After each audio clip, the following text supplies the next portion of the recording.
I was in the bay.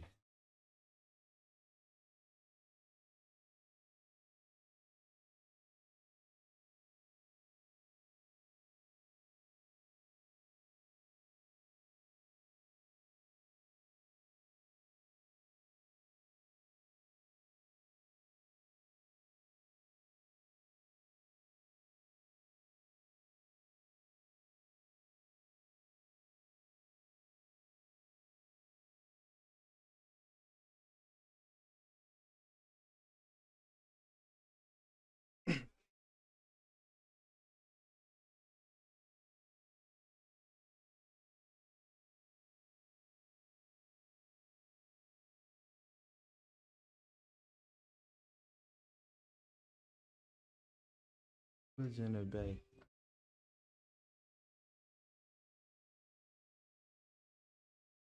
Mama, listen to me. Told my mom, like 10 of my fucking niggas breach.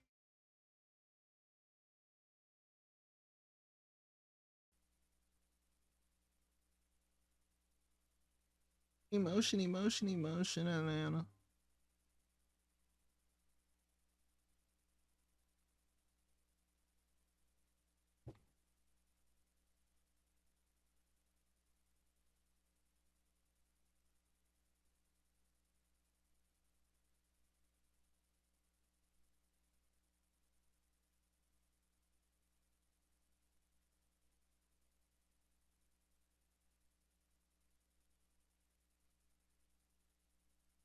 That makes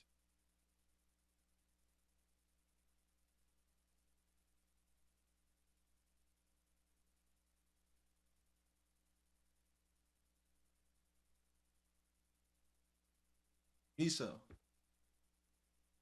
I got, it ain't kilo. So I got bricks on top of shit. Bricks. I got bricks on top of bricks. Got that bricks. From your bag. Huh? Get that shit. Yeah, like was in future. Real that bag. Get that shit. Okay. We're gonna be getting into the definitive jobs tier list. And there's a picture of Ty Lopez. So you know it's good. So you know. Story of my life. I know they're not right. Long ass clip on my mag. It looks like a peepee. We're back, and as you can tell, to commemorate my return after a year, we have a very original idea with a tier list, but it's a job tier list. And if you look over here, we have a lot of different jobs. Of course, we have a police officer, we have a chef, we have a teacher, military. But anyway, yeah, let's go right into it. These are the tiers right here. I couldn't think of anything for the tier, I'm not gonna lie. But yeah, start from the top, work our way down, and let's just get into it. So first, we have police officer. I feel like people kind of disrespect police officers, right? And I know why. It's a very, very get into it. So first, we have police officer. I feel like people kind of disrespect police officers, right? And I know why. It's a very, very lucrative understanding of why. But I think when it comes down to it, I think being a police officer is not that bad. Like, traumatized those people have to realize too, like, they kind of low-key putting their lives at risk most of the time. Like, I know people usually see like the drama videos on YouTube and like people running away and getting pulled over and shit like that. But being a police officer is low-key kind of it can be dangerous, especially where you live at. Like, I would rather be a police officer in like Ohio or like Oregon than be a police officer in fucking Chicago. Bro, I went to Ohio one time. Trevor is in his truck on a high-speed chase, and I'm in an Uber on an overpass, bro. Like, right. So I think when it comes down to it, though, in Ohio, despite like all the negative reception they might get, you kind of do gotta respect them, right? Because if our police, it would really be so overall, though, they're decent. Like, they're decent. You know what I'm saying? Like, they're not bad. It's a decent job. I wouldn't be a police officer, but it's a decent job. We have a fast food worker, McDonald's preferably. I'm not Who is that? Shit. It's the Donald. This is a job you should work at if you have no other option. And this is like a job to get to a different job, right? Like, even if you're a manager like a McDonald's or something, every time I go in there, it's like McDonald's and a manager. Like, I know some very cool managers that work at like fast food spots like Chick-fil-A and shit near my house. But they don't work at McDonald's. But they're not happy, especially at McDonald's. When I go in there, they're not happy to be there. And it's like the managers more likely aren't making a lot. So imagine being like a regular worker there, 40 hours a week, 30 hours a week, hearing that goddamn beep, beep, beep all day. Like, no, this is not an ideal job. This should just be a job to launch you to a different job. I'm adding that to my soundboard. Okay. That's really annoying. OnlyFans. This is OnlyFans. It's a weird thing, right? Because everybody says they hate OnlyFans and things like that, but for some reason, I don't even know who that is in the picture, bro. They make a lot of money. I'm like, okay, who's paying for this? Who's paying for this? Because if I'm not mistaken, I think I'll scream it right now. Sophie Rain net worth. Yo, I heard she was capping. $43 million her first year. Yeah. It's just like, and it's like, a lot of girls I know, I shouldn't say I know, but a lot of girls on social media be trying and it don't work out. But like, Raymond James. If you got it like that and you understand the game, you could really just do whatever. Like, some of these like models is making like NBA, NFL level salaries, which is crazy to think about, right? Like, you could disrespect them all that you want, right? But they could buy your whole family. They could buy your whole family and then some. It's actually quite crazy. Then we have gurus, the people who be trying to sell you courses and shit. I have a strong disdain for these people. I do with every bone in my body. I think you could get LeBron, right? Because like James in like 2021, 2022, it was like drop shipping was popping off. A lot of these different like get fast schemes was popping off, right? And it's just like, I almost fell for it. I'm like, yo. He was like, yo, make 10K a month, do this, do that, and the third, right? Oh, buy my course though. And you go to the course, it's dog shit. They have a whiteboard in the back, and they just write down bullshit and scribbles. Like, it's actually horrible. He's the most like infamous one. He was like from back in the day though. I forgot his name, but like he had like the here in my garage, my Lamborghini bullshit, right? And it's just like a lot of people, especially when they desperate and young, like I was young, like 16, 15 and shit, it's very easy to fall for this trap because like you see them, they look like they should be in big books to you, right? But then you really look into their lifestyle, they're in debt, they're broke, they're horrible, right? They're just bad people all around. It's just scummy. It's just like low key worse than being a fast food worker. Like there's no honor in that shit, right? Now we have a chef in the big leagues. Now I work in a restaurant, right? I've worked in a few restaurants, and you could really put chef and decent or A tier, right? On average, though, I feel like decent is good because even though the money can be good, a lot of chefs low key want to off themselves. Like real stuff in GTA, because it's like people who work in restaurants already work a lot, right? Like 50, 60-hour weeks, but you have to run the kitchen, and depending on what type of restaurant it is, like it's like a medium class or a high class restaurant, it's going to be hell. Like I could not imagine having to come to work yelling at people for 12 hours a day, making recipes, making sure the food looks good, and especially having to deal with customers who don't know what the fuck they want or what they're talking about. Like imagine you're a chef and you made the best steak ever for like the Prince of Albania or some shit. And he just some off random normie comes up to you like, "Hey, sir, my steak was overcooked." Oh, and they ordered it fucking burnt on the ticket. Like, what do you like? It's just a lot to being a chef that I wouldn't want any parts of. It's very like I do appreciate chefs.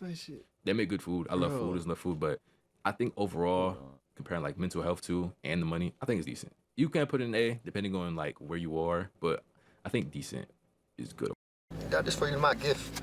But then she was like, nah, you can get something out of here, like out the store. So I got the grape juice and cheeses. I was trying to pay for it, but she was like, nah, that's my gift to you type shit. So shout out to her, man. She a nice lady, bro. I've been living here, like in this area for like 3-4 years now. So like she's always been working there. She always been nice and shit. So any chance I get, I try to be nice to her. You know what I'm saying? So that was cool. Glad I was able to do that. The hat looks sweet. Like, you know what I'm saying? I just got her last name on there. She said she wanted her last name. So yeah, did that for her. And now I fake, damn, it's hot as shit. I fake want IHOP right now, chat. I want some chicken and pancakes right now. Y'all think I should get that? Am I wilding for doing that or what? Y'all think I'm wilding for doing that? I don't care if y'all think I'm wilding. I might just get that because I'm craving it right now. So yeah, I might just do that. But I also got to go to the office because I opened up the website yesterday real quick to let people order. Like I gave the password. So I got some orders right here that I'm gonna pack and ship today. And then I just opened it up today again to give people a chance. But after today, I'm gonna just wait till next week, December 26th, to actually have the official drop. I don't even have the varsity jackets up right now, so I'm gonna have those on the website with everything else next week. And yeah, hopefully y'all fuck with them. Hopefully y'all cop it. You know what I'm saying? Y'all fuck with the pieces, and yeah. I hop easy. Alright, chat, so I'm in IHOP right now. Am I wildin'? Y'all tell me if I'm wildin' or not. I ain't been IHOP in a minute, y'all, so just don't judge me. I woke up this morning, I was like, damn, I want some chicken tenders and pancakes. Where can I get that from quickly? And I started IHOP, so that's why we here right now. Surprisingly, my chest not really hurting for real. Like, I slept good last night, all type of shit, you know what I'm saying? So I ain't had to worry about nothing. Like, I woke up, chest still feeling cool, whatever, straight. I'm contemplating cutting my hair back down low as shit, or should I just grow it back out? Which I think. Should I just grow my shit back out, or should I just keep cutting it? Because eventually it's gonna get to like the ugly stage of the hair. You know, like when it get to that fro where it's like kind of weird fro. It's gonna get to that point at some point, and I'm gonna be like, bro, that's fro. So I'm trying to figure out, do I want to cut it again, or just keep letting it grow? But I got time to kind of figure that out, I guess. Yeah, man, I want some more tattoos, actually. I might go get another tat in the next week or two to see what her availability is. I'm trying to get hit. Like, I don't need pause. Hey, yo, I'm trying to get hit. That's crazy. But yeah, I don't even be caring about buying clothes no more, bro. Like, I make clothes. I just be wearing IHP all the time and shit like that. Vintage tees, whatever I got in the closet, for real. I'm just trying to, like, get tatted, bro. All 2026, I'm getting tatted, man. So, yeah, I'm trying to think of the next tat. That shit definitely hurt a little. Like I told y'all, like a 7 out of 10. But, like, I want to get some more neck tats. I need to get my forearm tatted. Fill that up. I need to get all this empty space in the back of my shit. I got more side tattoos. I don't got no leg tats yet. Like, I got so much space that I need to fill up. So we're gonna see how much space we can fill up in 2026. We buying less clothes, getting more tatted, get more money on, building everything up, how we need to build it, more content, all that, you know what I'm saying? So if y'all didn't see it yet, I did post the video, like the little Instagram reel of me at this tattoo shop. So if y'all ain't see that, go look at it, go check it out. But yeah, I just ordered chicken and pancakes, so I'm gonna wait for them to bring that out, and then I'm gonna go to my office, pack these orders and shit. And yeah, I feel like the week went by fast too. I ain't gonna lie. I feel like this shit went by so fast. But yeah, I'll talk y'all in a second, man. I'm about to eat this food real fast. That shit look good, boy. What up, chat? I actually been in my office for a minute packing orders and kind of like just bullshitting a little bit. Today we have one bachelorette dating 7 guys before they get high. Yesterday. Some goldfish yesterday from the tattoo shop made me want some cheeses earlier. Y'all saw. Wait, y'all saw me get these earlier. But yeah, I'm packing orders. Like I told y'all, had the website open for a little bit. It's open right now. It closes in like 4 hours. So I'm gonna pack those orders tomorrow. Ship all that shit out. The orders from Black Friday, some of them are getting delivered Monday. So I'll start shipping those as well, so people can stop emailing me. It's so crazy because on Black Friday I announced it in damn near every post that it was a pre-order and it was going to take 6 to 12 weeks for everything to ship. And I still get emails that people keep asking me, yo, it still hasn't shipped, do you know what's going on, all type of shit. And it just show you that people just don't read, or they just choosing to troll or something. Like, I don't understand what niggas be doing.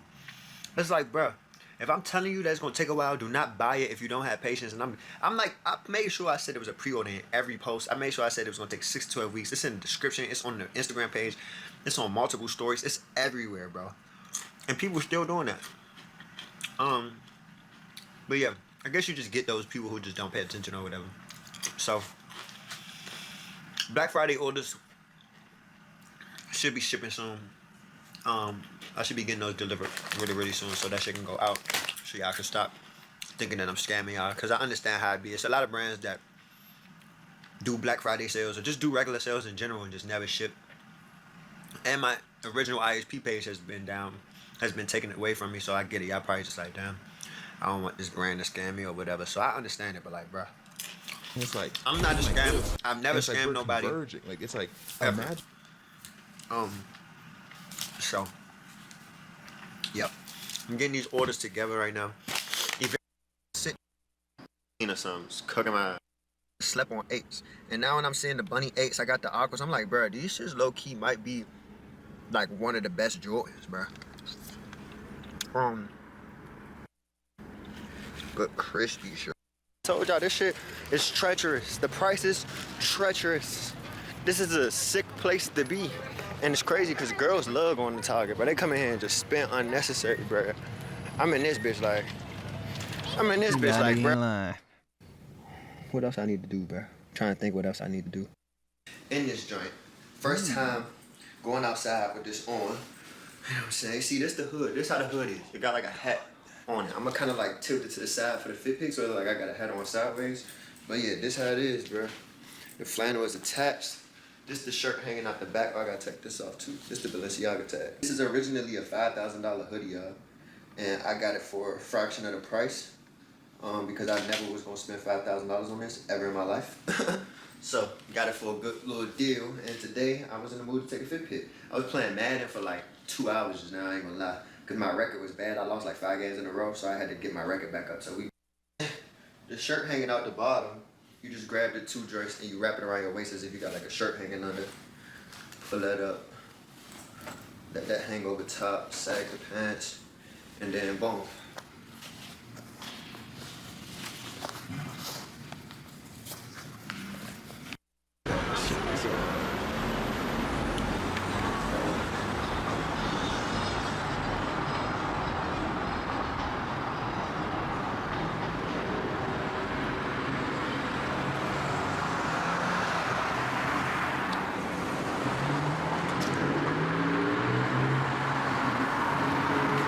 I'm not really fucking with this location, so I'm gonna pick a more like plain location. Not really fucking with this one.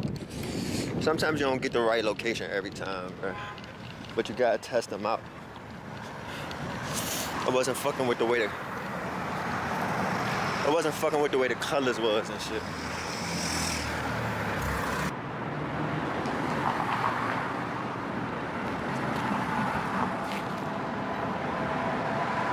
Not the right location either, chat. I ain't gonna lie, I felt like the colors was clashing with my black shoes, so I went the others on. So now I'm about to go find a fit pick spot again and see if we could do this all over again. See how I feel now. All right, chat, so I'm gonna show y'all the pictures. I ended up finding a spot that was just close. Definitely needed to change to the boot, so I'm glad I did that. And I found like a cool little spot. I ain't had to walk too far. I really need to find my brush, bro. My facial hair is cooked, but let me show y'all the pictures. So this is in the order I'm doing it in. Oh, shit. So it's this John, this one, this one. You know what I'm saying? Looking sweet. Looking sweet. Looking sweet. You know what I'm saying? So now I just gotta find a song to put on there, but... Where the fuck am I? I'll get it.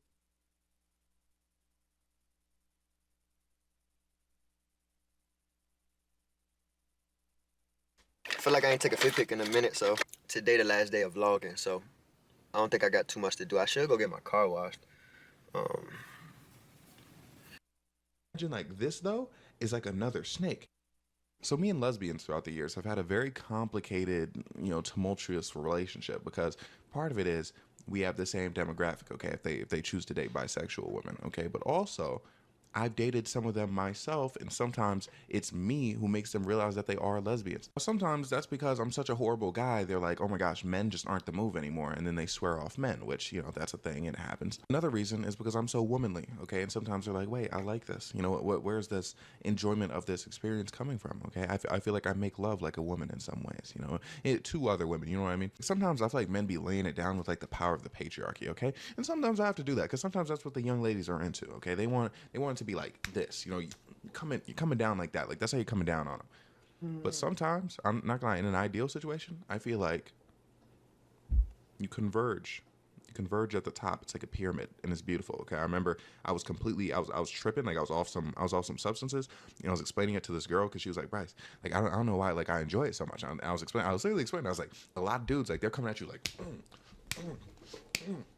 but me, I mean you at the top, okay? I'm letting you be your full self while also existing as my full self, okay? We're reflecting one another and becoming one. Other times, you know how like a snake eats its prey, like how it kind of like slither around it and then like I feel like that's how I am in the bedroom sometimes, you know what I mean? It's just like it's like sometimes I'm like a slow, like just like pulsating, like, oh my gosh, like what's happening? And then all of a sudden, next thing you know, you're eating. You gotta realize I'm so large at the end of the day, okay? So it's like if I really, you know, wrap myself around a woman, sometimes she feels like she's sleeping with multiple people at once, okay? Just because I'm covering so much area. But it's like at the same time, for me to go snake mode on you, you have to prove yourself to me as a lover, to be completely honest. Because sometimes people haven't earned it, you know what I mean? And sometimes they haven't worked their way up to it. Because the thing is, it's a full body thing. And that's what makes snake mode so good. You gotta have some flexibility, some tact, some composure, dexterity, and torque. Okay, if you don't have those things, sometimes it doesn't even matter how long we've been sleeping together. Okay, I can't go snake mode if you don't have those qualities. Trigger warning: if you're afraid of snakes, I gotta show y'all something, bro. Like, you see what I mean right here? Like, okay, now I see like this like little like mouse kind of looks a little scared, but like imagine this is with pleasure, right? See, it's like, you see how this could be like an overwhelming experience if you're not prepared mentally, if you don't have the tact, dexterity, you know, and so on and so forth. Why don't you look, bro? This mouse is like, what? Like what's really happening? Is this drool? Is this? I think this mouse drool, which is common for the snake method. I'll tell you that. So it's like I'm around you like that, right? Like my whole body, like, you know, my vertebrae is like going to work, right? And like all my like bones and joints completely going to work. And it's like I'm like this, and it's like we're converging. Like it's like, imagine like this though is like another snake, and it's like I'm helping you realize, yo, you're a snake too. So then you go snake mode, and then, you know, it goes really crazy. So it's like, again, it's like we're converging at the top. However, you know, sometimes, yeah, I do assist the conversions, you know, if I may be so bold to say. I'm a feminist in the bedroom, okay? I make sure these women believe in themselves by the time they're done with me. If I'm able to go snake mode, okay? Because again, it's not always a thing. Not everyone has the ability to go snake mode. Remember I was sleeping with this girl, bro, had a knee injury. It was horrible. I couldn't go snake mode because it was literally, she had everything else, but she was injured, okay? She was on the mend. So it's like, what am I gonna do? I remember there's this one girl, she was like mad muscular, okay? But she was like stiff. So I couldn't go complete snake mode. You know what I mean? Like I couldn't, because again, the dexterity just wasn't matching. You know what I mean? Like there wasn't enough bent. You know, like it's like I'm an athlete at the end of the day. It's like obviously she was an athlete for, you know, having you know, all those muscles, but it's like I had to work around that. And look, I don't want y'all to get the wrong idea. The snake mode isn't the end all be all, okay? I just think personally, like, you know, for someone's spiritual and emotional and physical well-being, it's ideal, you know, like if you can't handle it. There's the duck, which usually, I will just say, that's usually just what you do with the beginners, you know what I mean? And then there's the swan, the Bermuda sea dragon, you know, it depends what you're comfortable channeling in that moment, you know what I mean? Or for me personally, it's like, what do I want to be? What do I want to feel like right now? Time I told myself I wanted to feel like an eagle, I swear to God, I felt like I started levitating. Like it was crazy. But the thing is, I prefer like sea creatures or creatures that can like live in the sea, because, you know, there's more like fluidity in the motion. Like snakes, you know, that can like go underwater. Like they kind of, you know, I'm a big water guy, big fish guy. You know what I mean? So it's like anything that can really be in the water, I have a lot of respect for. I got shark mode. Sometimes I'll be looking at my girl, I'm like, and then, like, you know, I strike like a shark. I love it. I like shark mode. You know, sleeping with someone is a 2-player game, okay? So it's like you gotta be with someone who's able to unleash that out of you, okay? But anyways, lesbians. Yeah, me and lesbians have had things. Here's the thing about that, okay? Pleasure's pleasure, okay? If you're putting it in, you're putting it in. Orientation doesn't really have much to do with that. You know what I'm saying? So it's like, and again, I'm like, bro, like what could a woman do to another woman that I couldn't do to that woman? You know what I'm saying? Like, other than like give you like a box to lick. But it's like, even though I don't have a box to lick, I have other things you can lick. You know what I mean? Like, it's like, I still have like stuff there. Like, I feel like I'm more versatile because I have external, you know, members, and then, you know, internal if you're talking about, you know, backdoor. But like, you know what I'm saying? Like, the combinations are endless. Sleeping with me, like, it's your world. I'm just living in it, right? So it's like I don't. What was that? Oh yeah, lesbians. So yeah, anyways, we have this history, okay? A tentative, and I wouldn't even say alliance, okay? I feel like it's just like a peace offering, you know, like maybe like a truce. Yeah, probably a truce. Because I mean, sometimes you gotta think about, again, we compete for the same women on occasion. But you know how many times like I'd be like with a bisexual woman, and then like some like, you know, lesbian like comes out and's like, yo, like, oh, you know, he can't do it like me, blah blah blah. Like, first of all, I can. Okay, I really can't. Like, I take that as so disrespectful, because it's like, what are you doing lumping me in with the other men? You know what I mean? Like, it like don't like don't do that to yourself, okay? Because now we're competing, and if we're competing, I'm competitive, okay? And if it's a competition, I will win. And mind you, it's like these like lesbians who like reach out to like the girl I'm talking to or whatever. They be like normal, you know what I mean? They'll be like just like some vanilla like lesbians. So it's like, what makes you think you can eat it better than me, other than the fact that you're a woman and you have one? Okay, I'm telling you this right now. I'm telling you this right now. Full disclosure, I don't think I would be able to slap a man up better than just any woman in a vacuum. It's like, yeah, like I got one of those down there. So like I know what it takes. But at the same time, it's like, it's not hard to learn what it takes. You know what I mean? Communication, you know, when someone's, because here's the thing about being a man, okay? I've noticed like a lot of times, like if I try to like correct like a young lady a little bit, she will like cry. She won't think it's like, she'll be like, oh, like it's horrible. Like I don't want to sleep with you ever again because you think it's bad, blah, blah, blah, blah, blah. So that's the thing. Okay. And then again, like I've mentioned this before, but it's like as a man, you can make it work. Like you can do it. So like you can like have at least a semi-enjoyable experience. So sometimes you just got to bite the bullet, you know, and work through it. But I feel like personally as a man, I feel like I can take direction. You know what I mean? Especially, yeah, I feel like at any point, you know, because I feel like it's very easy to give like non-critical direction. Like, oh, you know, move this here. Oh yeah, just like that. You know what I mean? Like stuff like that. Like it's not really hard to do. At the same time, aside from taking direction, okay, I don't want you to think like I'm a directions merchant. If you put me like in a room with like just a stranger's like box, right? Like stranger's box, I know nothing about this person. I would find a way. I would find a way. You put me and a lesbian in the same room and we dealing with the same woman's box, bro. I'm telling you, bro, it'll be a competition. Because that's the thing, bro. Even women's bodies, like not all women's bodies are the same. So it's like if not all women's bodies are the same and like how they receive pleasure like that, how could you expect like just like, oh, just because you're a woman, like you're gonna do better in that arena? Like no. But literally situations where it's like I've been smashing this woman for months. I've been doing things with her for months. Okay, so it's like I know, you know, and it's like a mutual thing. Like we're doing great, you know, in that arena. And then just some random lesbian's gonna pop up and be like, oh, like I know I can do it better than him. What are you talking about? But it's like for one, it's like either didn't let them hit or they hit like once. And it's like, why do you think you only hit once? Because at that point, tangibly, okay, even if you're the best like performer ever, like you're like as a lesbian, like you're just like the best in the game. You think me having months of experience on this person over you doesn't factor in? So like what are we talking about? Just more importantly, you're not inherently better than me. You know what I mean? Like we got to put this narrative to bed, bro. Like I don't know if we need some sort of like competition where we get like the best like male eaters versus like the best women eaters, and like we see like it's really like stacking up. Honestly, I'm not gonna. Okay, I think maybe overall the best women eaters are better, but no, because again, I can't agree to that. Like I feel like it's very possible that like the best person like to give sloppy, like the best sloppy giver is a woman. Like, and so it's like, it's not even like me being like, oh, like just as a man, I can do this. Like, nah, I feel like it's very positive, very on the table. You know what I mean? Gender equality. Okay. Either person can be good at either thing. We got to get rid of this narrative that's like, oh, you got one, so you must be better. Nah. Okay. Greg Popovich, one of the best NBA coaches of all time, never played in the NBA. Okay. Now, granted, he played in the Air Force, you know, did stuff like that, but he was not an NBA player, and he's one of the best basketball minds ever. Same thing with like, you know, there are blind people who play the piano better than anybody who could see ever could. You know, not anybody who could see, but you know what I mean? But there are blind people who play the piano better than like us seers. So it's like, don't play this little game with me. You know what I mean? Like we can go box for box. Like we can go lick for lick. Like if that's what you need. Okay. Cause I'll be darned, bro. If these people are walking around here as if I'm floundering just because I'm a man, like quit playing. I'm a munch, bro. Like don't play with me. You know what I'm saying? Like you think I'm like these other dudes who be low? Like I'm gonna tell you this.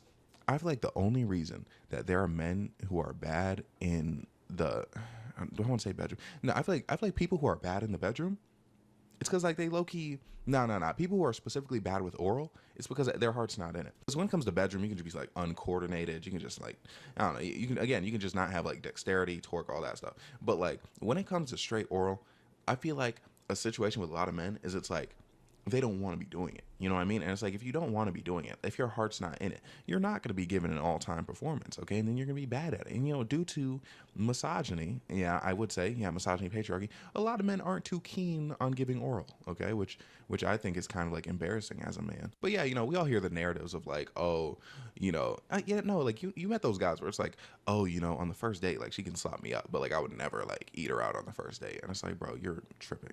You know, like you're literally like a loser. And see, it's like men like that give other men bad reputations. Okay. But not like I've never. Okay. No, I can't say I never. But most of the time I hear about like men who are like excited to be munches. They're good. Okay. But the only other time, bro, it's just like I've heard like about men like being like excited to munch and then like they bite. You know what I mean? But actually, I don't know. I don't know if that's like excitement. Like maybe they bite to get out of it. You know what I'm saying? Okay. Enthusiasm and like no, like, okay, nah, it's true. Because I've gotten like sloppy before where like Shorty was like super enthusiastic about it, but I was getting teeth. And I was like, ouch. So it's like, if you have enthusiasm, and you can avoid biting somebody in their area, chances are you're going to be doing a solid job, okay? Because there was women I've known where they didn't have the best technique. They didn't know what they were doing, but they wanted to be there. They showed up, and they wanted to put in that work, okay? And that in and of itself made it so much better than it could have been. If they were there and they were uncertain, like, oh, I don't know what to do, or like, oh, I don't really want to be doing this, it wouldn't have felt as good, objectively, okay? But they put in that work, okay? They showed me that their heart was, even when teeth are involved, okay? Just like, I'm like, ouch. But it's the pure excitement, okay? The pure feeling. Yeah, like that's like that they could be doing anything in this world. They could be in church. They could be doing charity work, you know. They could be at a soup kitchen feeding soup to homeless people. You know, they could be spending time with their family. You know, they could have I remember this one girl, like her like cousin or something, I don't know, was like in like he was like sick, you know, like it was some of his last moments. She could have been with her cousin, right? But they chose this moment to slot me up. You know what I mean? And they're really relishing the moment, and they're enjoying the fact that they're there. You know, and it makes me enjoy the fact. When you really like take a second, right? And then you add that enthusiasm with technique, it's a game changer. It's a game changer. Technique with no enthusiasm doesn't really do that much. Okay? Enthusiasm, technique, and you're bossing up. You're dominating the game. I remember one time I was with this girl, I was like, she was bent over. And I was getting in there like this, like, you know what I mean, like this. And I was like, I was tasting it as well. Okay, I was working double time. I was doing both. And she said, "Come in me." That dumb bitch. I was wearing pants. She didn't know what was going on. She was completely lost in the pleasure. Okay, and it's moments like that that really make me feel like confident in who I am. You know what I mean? It really makes me know, like, I'm exactly who I think I am. So the girl, she was like, you know what I mean? Like, just complete nonsense, okay? Lost her ability to speak. So for you to think that just because I'm a man, bro, and you're a woman, that I can't get down the way you get down, I can't compete with you, I swear to God, that is insulting to the concept of coitus, insulting to the concept of cunnilingus. Okay, so don't play with me. Don't play with me. Okay, if you're a lesbian out there and you're like, bro, like this dude, he's just talking. No, I'm not just talking. This is real. This is real life. And you don't want to start something that you can't finish. So, anyways, me and my friend, we went to this lesbian party, right? And we didn't know it was a lesbian party until we pulled up. Like, all of a sudden we were like, oh, like, we're gonna go to this party. Like, we heard about it, right? We heard about it from some women, of course. But then, like, you know, we pulled up, and they absolutely let us in. And the thing is, oh my gosh, I'm so sorry. Sorry. Bro, it's just, I'm still thinking about it. Like, you know what I'm saying? I'm really about this life, bro. Yeah, I do it for the love of the game. And, like, people... Only lesbians want to play with me, like I'm some ooh, like he's just a man, and like let me in with those other low effort dudes loafing it out there. No, it's not the same. Okay, like I said, we can go lick for lick. Yeah, I'm not ducking any smoke. Okay, I want you to internalize that. But anyways, yeah, they absolutely let us in. You know. I'll be right back.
I mean, because I think the thing you got to understand is if you're good vibes, people kind of just like let things happen. Okay. And my friend I was with, great vibes, excellent vibes. Okay. Me, I feel like I might have like devious vibes, but him, like, super great vibe guy. Here's another situation where me and him, like, we were out in the subway, right?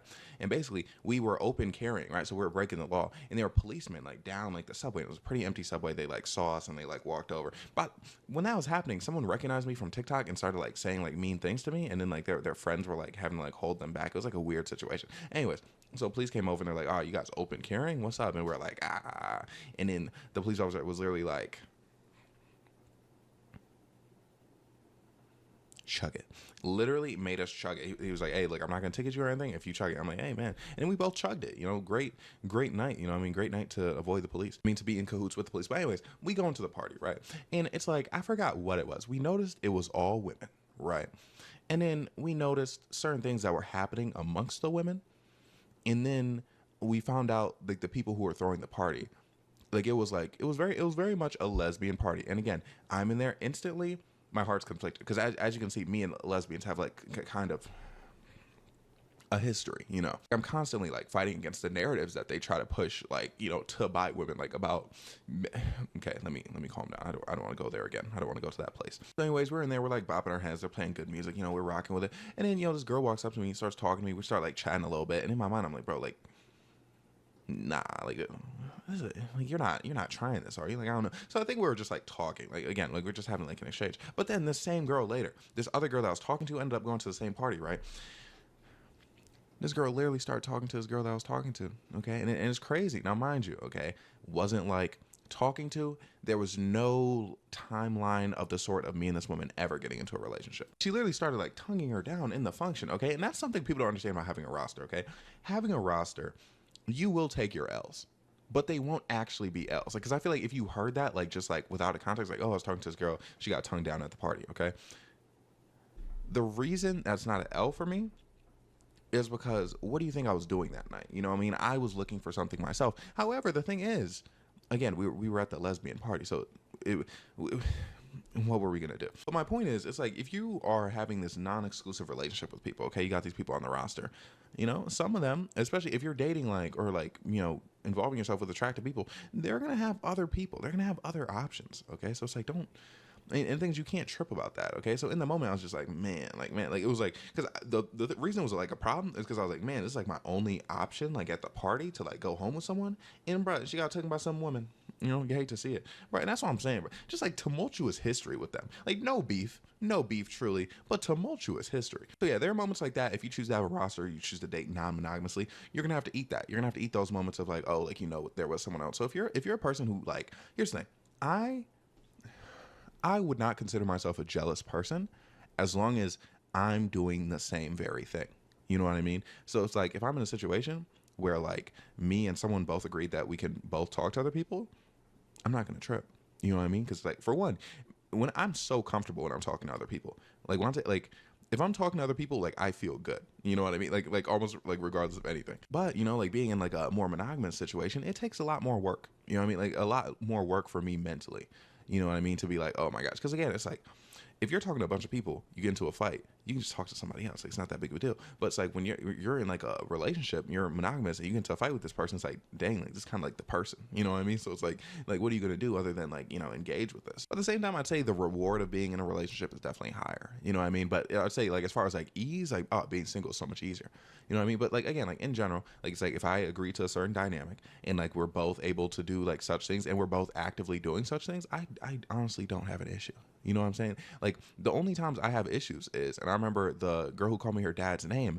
The problem was I had a video about that, by the way. I hope you guys know who I'm referencing. But basically, she was, you know, going out, like doing all this stuff, right? And me and her, like we didn't have like any labels on the relationship, but it was like I was in a situation. It was summertime. I was home for the summer, which my mom had just moved. I didn't know anybody around, so I couldn't go out. You know, I couldn't do all that stuff that she was doing. So that's when I started like tweaking about the situation. You know what I mean? Like if I have the same luxuries that the other person has, chances are I'm not going to be tripping. You know what I mean? And that's just, it's how it's me. It's how I was born. Like, I'm not very hypocritical by nature. Like, I'm not one of those people where it's like, hey, you know, I'm talking to someone else, but hey, you're talking to someone else? Like, nah, like, if that's what we agree upon, that's what we agree upon. You know, if we agree to be non-monogamous, we agree to be non-monogamous. So anyways, there's that. But then, you know, I witnessed that happen. I'm like, dang, like, what are we going to do? And my friend, he's not really into like, what I'm talking about, he's not really into like dating too much. Like, he's not like me. Like, he's not like a hoe, you know, like he's not, like, what? Like, I mean, obviously now I'm not single, but like when I'm single, I'm trying to like throw my meat around wherever. But he wasn't trying to throw his meat around, okay, which was okay.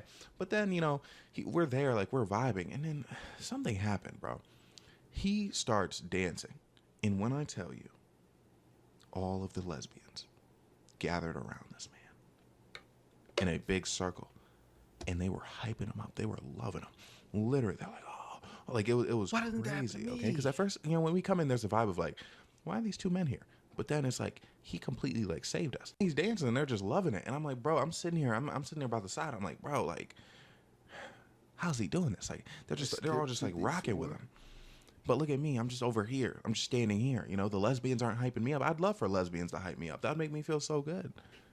But no, that was his journey. That was his destiny that night. And the way that changed my life, the way it made me think, is I was like, bro, I never want to be in a situation again where I'm at a function and I'm not one of the main characters.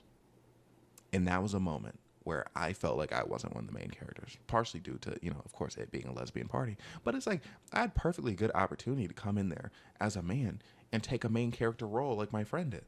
Okay, but I didn't. I was timid. Okay, I was shy. I should have went in there and been like, hello, lesbians, it's me, Bryce. And then just completely took over, because that's what he did, bro. He turned that lesbian party into a lesbian plus him party. And I was just in attendance. And, you know, it's one of those things that eats away at me a bit today. You know what I mean? So it's like, ever since that moment, it was like, I never want to be in a room and not be in the room. You know what I mean? Like, I want people to notice my presence. I want people to like feel that I'm there. Like, I'm gonna go around, I'm gonna yap a bit more. I'm gonna wear something extravagant. Okay, that function, I wasn't even dressed extravagantly. I was wearing some stacked jeans, a graphic tee, I had a jacket. Maybe it wasn't this jacket, because I got this jacket more recently. But it was like, I had like a jacket on. Like, I wasn't fitted up. You know what I mean? But then after that, it's like,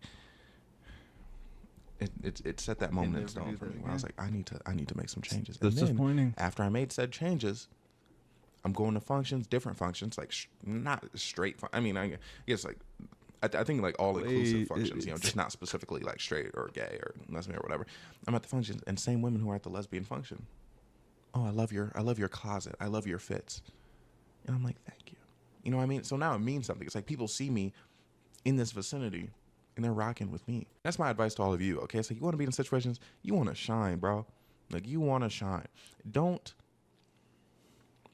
force yourself to not shine just because it's a situation in which you feel like you shouldn't, okay? Like who's, like, because I'm walking into that party, I'm like, man, I got to lay low. This is a lesbian party. But then it's like, when it comes down to it, when my friend, when he was like, you know what, I'm going to be the star of the show. I'm going to dance. And he started dancing. They loved it, bro. And they let him be the star of the show. Because here's the thing, bro. Most people out there in society, bro, they just want to follow somebody. They don't want to lead. Like, they don't want to be the playmaker, okay? You know, they don't want to be LeBron. They want to be, let me think. They want to be Dorian Finney-Smith. Pass, you know what I'm saying? Like, they want to stand in the corner and then get back on D, and then, you know what I mean, and then lock up. Like, that's what they want subconsciously, okay? Like, that's what society be pushing into them. Like, oh, you know, just be this 3-and-D guy. Well, it's like, nah, you want to walk into the function and be LeBron. My friend was Raymond LeBron, and James. I was probably like Rui Hachimura that night. Moral of the story, bro: if you're a star, let yourself be a star, okay? And also, never let these. Look, okay. I'm saying for both sides. Never let these lesbians make you think that they're better than you, just because they're women. That's ridiculous. And women, never let these gay men make you think that they're better than you, just because they're men. Facts. Okay. Nothing says that they slop some meat up better than you. What? Okay. You know, if you have your technique and you're enthusiastic, you know what you're doing. I don't know if you guys are in gay spaces, but I've heard in gay spaces there are plenty of men who can't give sloppy. You know what I mean? And I've heard there are plenty of women who can't. I'm not Plenty of women who those can't. spaces. Eat it up. We can't slop it up as good. You know, slop it up meaning like slop up the box. So it's like I don't get why we allow this narrative to persist. Okay, like, I feel like it's something we should not allow to happen. I want you to believe in yourself, believe in your ability, be enthusiastic. Don't use teeth. Okay, that goes for men and women. Please don't use teeth. Unless, I mean, I know some. I've heard some women like a little like nibble, but like I'm always scared to do that because it's like, bro, like I'm like bite you, like come on. But yeah, some women are into that. Okay, but that's something that should be communicated for, and also communicate with your partner. Okay, communicate with whomever, even if it's not your partner. It could be a one night stand. Know what they like. Know what they dislike, so you don't accidentally do something. I remember there's one girl. I remember I was about to munch, and she was like, "Oh, I'm not into that." I'm like, "Are you sure?" And she's like, "Yeah." I'm like, "I'm seriously not into that." And I'm like, "Bro, she must have had some horrible munches." But then I was like, "Okay, fine." But she communicated that with me because imagine I munched and she just genuinely wasn't into munching. Now, granted, again, I believe like she was dealing with fellas like loafing it out there, but the instance where somehow it was just impossible to, satisfy her with oral, I would have wasted my time down there. She wouldn't have been having a good time, and I would have, spiritually sensed that she wasn't having a good time. And then, and that's the other thing, bro. You know when someone's having a good time and when they're not having a good time. Like, there's all this talk around like, "Ooh, I fake it, I fake it." I feel like people can actually tell, okay? Because here's the thing. I remember when I was younger, something I would do to see if someone was faking, I would start like phoning it in. I'd start like doing like a bad job. I'm like, okay, like, are you keeping like the same energy? And if they kept the same energy, I'm like, they were obviously faking. And if they didn't, that means obviously, they weren't faking. You're young and you're learning your craft. I suggest you do that so then you can find out when you're actually getting, better developed in, the bedroom. Yeah, you know what I mean? Communicate. Enthusiasm. Don't hurt the person. Don't, please don't hurt the person. Unless they're into that. Some people are into that, okay? So again, that's just more communication. And next time you sleep with someone, put in that work for me, okay? Go ham. Do it for me, because you don't want to be the person who's not going ham. But anyways, that is the video. State of affairs. I wonder if I have more to say. I don't know. Do I have anything going on right now, like content wise? I don't know. Just daily uploads still, man. I'm surprised that I've gotten this many days in a row, and I still have like more content, like ideas. And again, leave them in the comments, like if you have any more content ideas. Oh yeah, someone said something about ghosting.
But I feel like that's a hard video to do. But I'm probably gonna say something about ghosting someday. When did he do Could be that? tomorrow. Maybe it depends on when I wake up. But yeah, ideas always appreciated. Oh, yeah, but other than that, I haven't watched this. Wow, I never thought I'd make this video. Okay, but the gay allegations are something I've received my entire life since I was a baby. I kid you not. When I was a baby, I watched this. Yeah, like people do like this thing for like gay people, like weak wristed.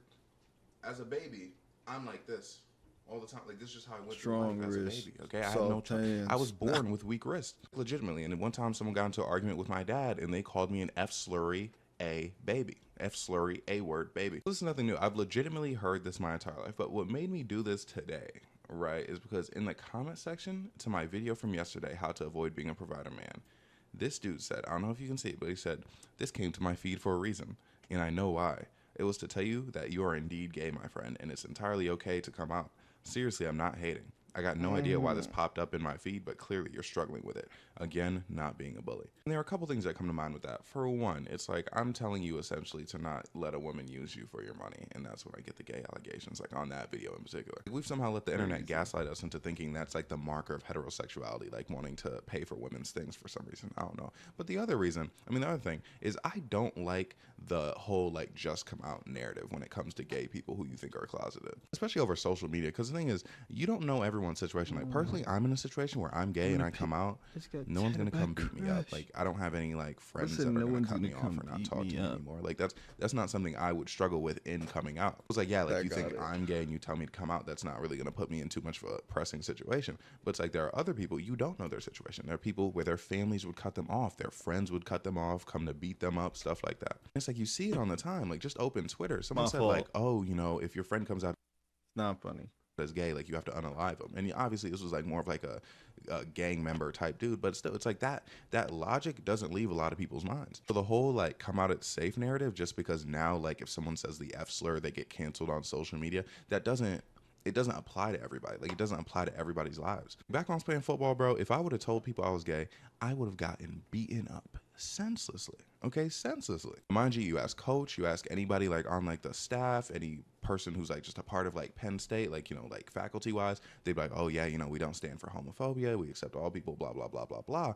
But that's just not always indicative to like what's going on in the day-to-day of somebody's life. So again, as I told you, I may not be in that kind of situation, but for you to just tell someone to like come out because it's okay is very insensitive. And I see women tend to do that a lot, and it's so annoying to see. It's like they talk about like, oh man, these men are hyper masculine to cover up for the fact that they're gay, but it's like there's a reason they're hyper masculine. You know what I mean? Like me, I'm no longer on the football team and I don't deal with those guys anymore. There's a guy who could be in my same situation and like they're still friends with like those kinds of other like hyper masculine homophobic type men. They would completely lose their friendship and possibly be physically harmed. My old roommate told me that literally that if it was legal to unalive gay people, just go around doing it, that he would do it. And that if I was gay, I would be one of the people who are unalived. My bad for saying unalived if that bothers you. I don't know the rules on YouTube, so I'm just being careful. But my point is, despite where society is at large, a lot of people are in situations where they feel like they can't come out. Because sometimes, truthfully, they can't. And I feel like people know that. Not exactly the person who commented on my thing, but I feel like sometimes when women say that, they know that, and they're just using it to kind of like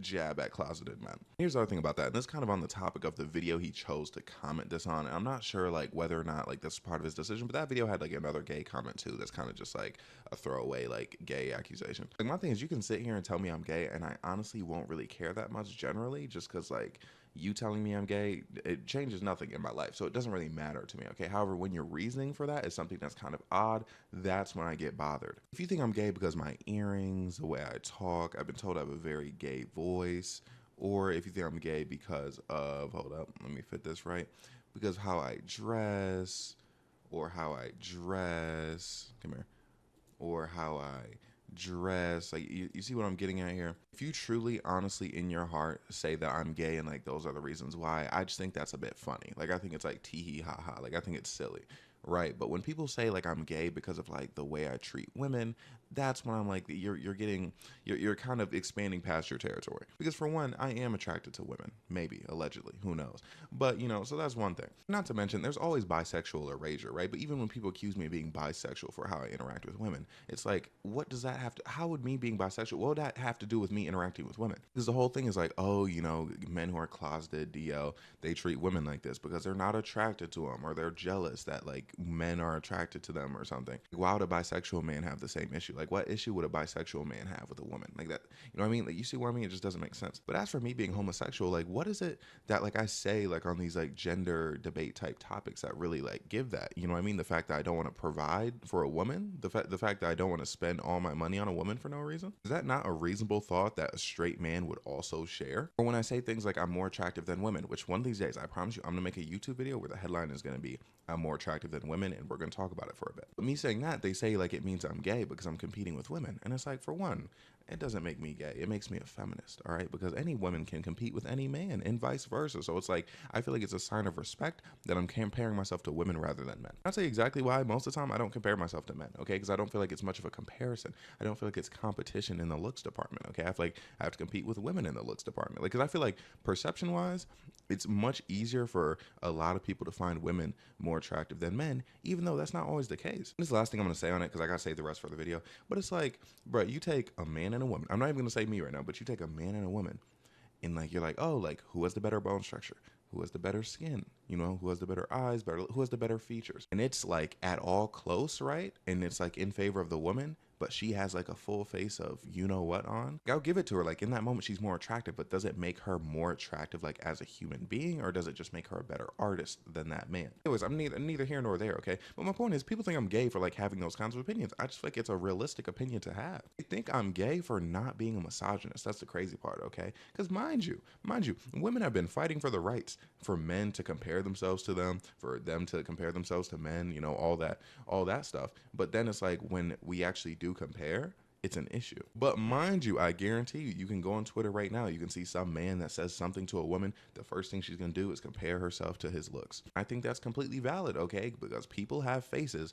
And the thing is, men and women are not different enough for you to not be able to compare what they look like. That's why androgyny is a thing, okay? That's why a man can look like a woman can look like a man. You know, sometimes, you know, you make mistakes. It's like, you're sitting here telling me that people will compare the cuteness of cats to the cuteness of dogs. Like, oh, like, you know, which pet is cuter? Oh, which between, like, oh, there's a baby zebra, but then look at this baby elephant, who's cuter? But you don't want to compare men and women's faces. Like, what are we talking about? Women can grow facial hair, men can put on makeup. So it's like, there's nothing, you know what I'm saying? And women do grow facial hair, okay? And there's nothing wrong with that. It's natural bodily functions. I'm just saying, we are all human beings. Our bone structures are the same. If the key term of like bisexuality existing means that you can compare the looks of men and women, then all of a sudden it's like out the blue, like, no, like, don't compare. It's like, you can't. If you compare us, you're wrong. And it's just like, bro, like, be for real. The point is, people call me gay for that. People call me gay for having these dating stories where I'm not exactly doing the best by these other people. And my thing about that is, like, what makes you assume that I'm going to treat a man so much better? You're really going to look me in the eyes and tell me that while I was in all these, you know, situations I didn't want to commit, that the reason why that happened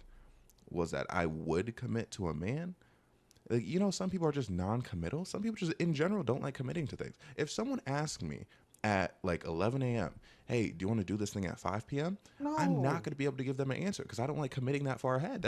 Some people just don't like commitment. Look, this is not me trying to tell you that I'm not gay, because I'm not saying that at all. But my point is, your reasoning's very flimsy. And look, here's the thing. The talking point's been done, but the fact that you correlate the mistreatment of women with homosexuality, that it literally is just homophobia, okay? I'm not going to talk about that too much, but like, yeah, that's what it is. Here's the thing. I've known many men, and I feel like people don't talk about this. I've known many men who are in the closet, okay? Very much like gay, not telling anybody, didn't feel like they could tell anybody, perfectly normal citizens, completely treated women with respect, everything like that. And then they came out and it's like, oh, sweet, you're gay. For that to be the foregone conclusion of like men treating women disrespectfully, it's because they're gay, when there's no like reflective correlation, it's just a bit, it's asinine. Like, I would love for there to be a study. I don't know if they could ever do this, but on how many like men who are closeted were like these horrible men that everyone claims that they are, or just normal guys that happen to be closeted. But speaking of closeted, you know what also bothers me about the allegations? I always get like DL closeted allegations. When did I ever tell anybody I was straight? That's my major problem with so many of you. I never said I was straight, never said I was gay, never said I was bisexual, anything like that. But it's like people project it onto me and expect to like hold me accountable for what they think I told them, which I never told them. You know, being closeted implies that like I had to say like at some point like, oh yeah, like I'm a straight man, or I had to tell you like, oh yeah, like I'm not attracted to men, I don't involve myself with men at all, when I've never said any of that. Oh yeah, editing BRS here. Something I don't say in words in the video, I definitely allude to it, but like something I don't say completely is like, because people are always like, oh bro, like why don't you just say what you are? The thing is, I know no matter what, there's gonna be a selection of people who aren't gonna believe me, like no matter what I say, you know what I mean? Right? And it's like, it's just like a position I don't want to put myself in. And the thing is, one thing I also hate is being called a liar. Right. So it's like, also, if I say what I am and people accuse me of lying, I'll start tripping. Okay. So it's like, that's why I don't even want to entertain the notion of like telling anybody what it is. Like, I truly would rather people just think what they want to think. And then mind you, another thing that makes me so mad is I get like the fake gay, like the queer baiting allegations. And I'm like, I've never said anything. So it's like people, it's like they At first, they like assume I'm straight or like straight presenting. And then they're like, oh man, this guy's closeted. He's actually gay. And then it's like, I just keep existing. And then they're like, no, like he just wants us to think he's gay. He's queer baiting. Meanwhile, I'm just sitting here making my content, okay? And like that video I made where I was like, how to pull women when they think you're weird and gay.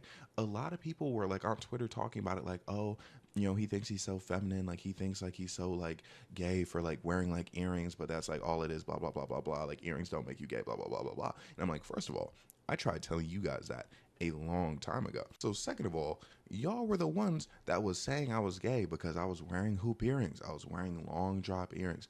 That like made me a homosexual in your opinion. I let y'all have that. I was like, okay, if that's how you feel, that's how you feel. But now all of a sudden it's like, oh, he's doing that performatively so that we think he's gay, or oh, he's doing that and he thinks that's all it takes to like be like queer or whatever. And I'm like, bro, like I've never like said any of these things that you're projecting onto me. That's why, bro, Twitter, horrible place. Even TikTok, bro, there's a dude on TikTok who said that like I was a straight man pretending to be a gay man, pretending to be a straight man to make women hate gay men. Like how much sense does that make at all? I swear, bro, all because I wear earrings. And maybe because I have a little gay lisp. That's what people tell me. I haven't heard it myself, but like that's what they tell me. Can you believe that? Honestly, at this point, I feel like I'd respect it a lot more if people were just like, you know, it's just a vibe I'm getting. You know, like just not pretending that they have some like professional reasoning. Like, bro, you know, I saw you at a Charlie XCX concert and it's just a vibe. Because truly, it is just a vibe. You know, that's where it all comes from. Because even long before the earrings, long before I obtained my adult voice, even when I was a kid, my sister was saying I was gay before we even knew what gay was. By the way, I'm so sorry if I seem a bit locked out right now. I'm eating this Mediterranean green and grains salad from Panera Bread, and it's so good. I'm getting so distracted. Before I'd be like 6 or 7 years old, my sister would always be accusing me of liking boys, okay? Like in front of people too. I'd be like, man, like, this is crazy. But mind you, it was at an age like before a gay allegation would be like critical to the man's like psyche. I mean, a growing like boy's psyche. Because, you know, there's that, I think is it like probably like middle school? Like I think around that age, like if you get called gay, it was kind of like a no, like kicking and screaming. I remember I used to go around middle school mortified. I'd be like, oh no, like is someone gonna call me gay? Because I saw it happening to everyone else. Okay, so I was trying to avoid it myself. But then one day I remember I was on the bus, and someone did something gay, and I don't mean like lame. Like they did something that was actually like gay. Like they were making like a gay joke, and I kind of like winced at it. And then this dude looked at me, and he was like, Bryce, you're so afraid to be gay. And when he said that to me, I was like, bro, that was a complete read. Because again, I was horrified of getting a gay allegation. And I was like, it's kind of embarrassing to be horrified of that. So never again was I scared. That man changed the trajectory of my life. And we were like 12. It's kind of insane, right? So genuinely after that, I didn't really care about the allegations. That's why that girl I dated who was like, like you're gay. I just didn't. Being scared to be gay is very homoerotic. Nope, it's alluding to that. I didn't really care. Like she was calling me gay because she, I don't know if like she choked me when we were sleeping together, and she was like, "It was a test, and you failed. So now you're gay because you like that I choked you while we were sleeping together." And I'm like, okay. Like we're having hetero relations right now, right? Like she's literally bouncing on it, right? Hands around my neck, and she's like, "You're gay for enjoying this," and I'm like, "Hey." That's gay. I don't know what to tell you. Yeah, and a girl I dated before that, she told and this is when I learned, okay? I was like, look, if you're into something in the bedroom, don't let it be a secret. Because don't let people think they have like a reveal over you. She told everyone that, you know, I wanted, you know, to get eaten from the back and that I wanted to get hit from the back as well. So, of course, that postulated a lot of the gay allegations. But the thing is, again, it's like, I didn't care because I was like, yeah, like that is what I want. That is what I desire. So I don't know what you want me to tell you at that point. But yeah, and she said one more thing that made me so mad when I found out because mind you, I was 14 when I dated this woman, right? 14. So like a child, you know what I mean? And one day, I didn't find this out until I was in like 19, 20. I was playing video games with my friend. Somehow meat came up and it came out that she said that my meat was average. Okay. Now, mind you, she like moved school districts like either like freshman or sophomore year. So I know this is a rumor that started back then, but my problem is I was 14. The full meat didn't even come in yet. My grown-up meat didn't come in yet. That's like telling like a baby, like a child, like they have small teeth and like their baby teeth haven't all fallen out yet. Your meat doesn't stop growing at 14. So why are we stopping the count right there? You know, like full disclosure, at 14, I was at like 6. Okay, but I had more to go. So it's like, I see what she was saying back then, but it's like, can we acknowledge like at that time we're 14-year-olds, I clearly have more to go. The road is not over. But yeah, but honestly, if you remember how that situation ended, basically I got with her best friend And so she really just wasn't happy with me a lot of the time. So I feel like it makes sense, like, why she wouldn't put respect on the meat. So thank God, later throughout high school, I started getting around a bit more, you know, getting my meat slopped up and whatnot. So then, like, the rumors, like, they were setting the record straight, okay? They called me big, they didn't call me Big Meat Bryce, but, like, the big meat rumors then began. I remember there's this one dude, like, this girl slapped me up, and then, like, a week later, like, he came up to me. And the thing about this guy, he was so annoying. Like, he kept trying to, like, get with any woman I've been with, and then, like, rub it in. He's like, any woman you've been with, I could get with her too. And it's like, bro, like, okay, like, that's fine. Basically, that girl slapped me up, and he was like, oh yeah, so-and-so said that she slapped you up last week. She said your meat was big. Yeah, and now she wants to slap me up. And I'm like, bro, like, leave me alone. And when I tell you, this dude was the most annoying dude ever, because apparently his meat was at 9, right? And he was always letting everybody know about it. I remember one time, oh my gosh. One time, me, him, and this other dude, we're in a hotel room, right? Because basically, we were visiting, like, this college, and, like, it was just all 3 of us in a hotel room. I was sleeping on the couch. It doesn't matter, though. But this dude was laying in the bed, right? And he was, like, talking to us about, like, how big his meat was. He was like, oh, yeah, you know, it's 9 inches. And, like, so-and-so was, like, saying blah, blah, blah, blah. So they're talking about women. And then when me and, like, my friend got the room, we're like, bro, why was he telling us about that? It's like, bro, like... Like, there was one point in the conversation where my friend was like, bro, like, we get it. Like, we don't need to know this. And now I remember there's another situation. It was me, him, and, like, a different friend. So basically, well, meat sizes came up.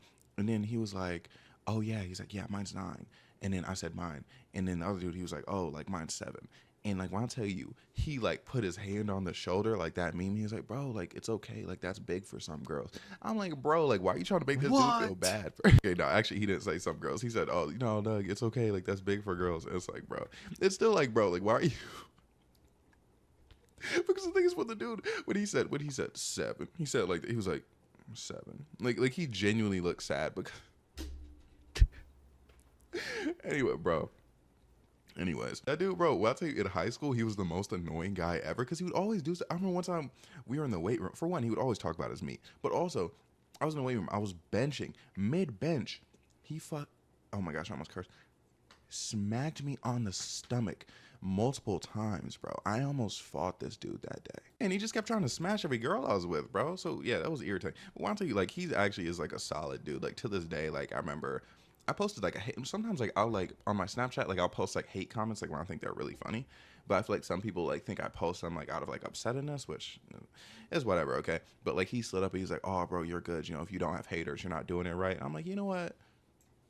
You know, we grew up.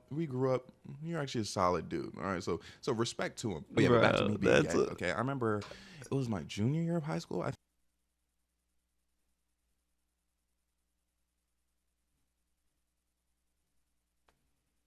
No one I know has come full circle.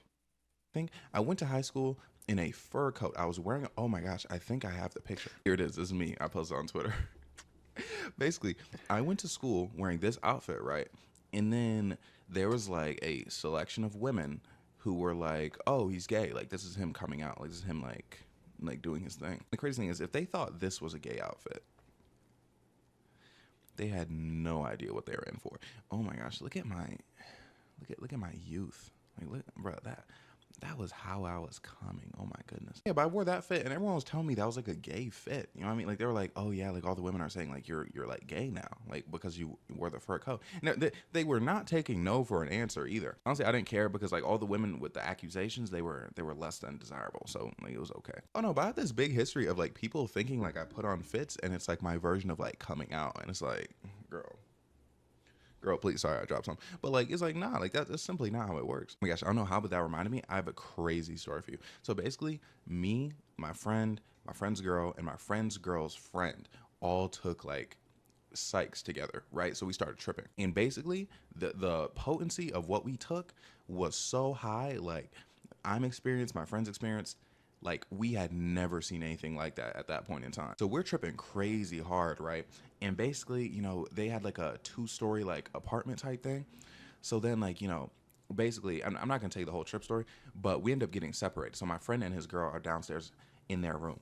It's dark upstairs, right? I'm just with my friend's girl's friend.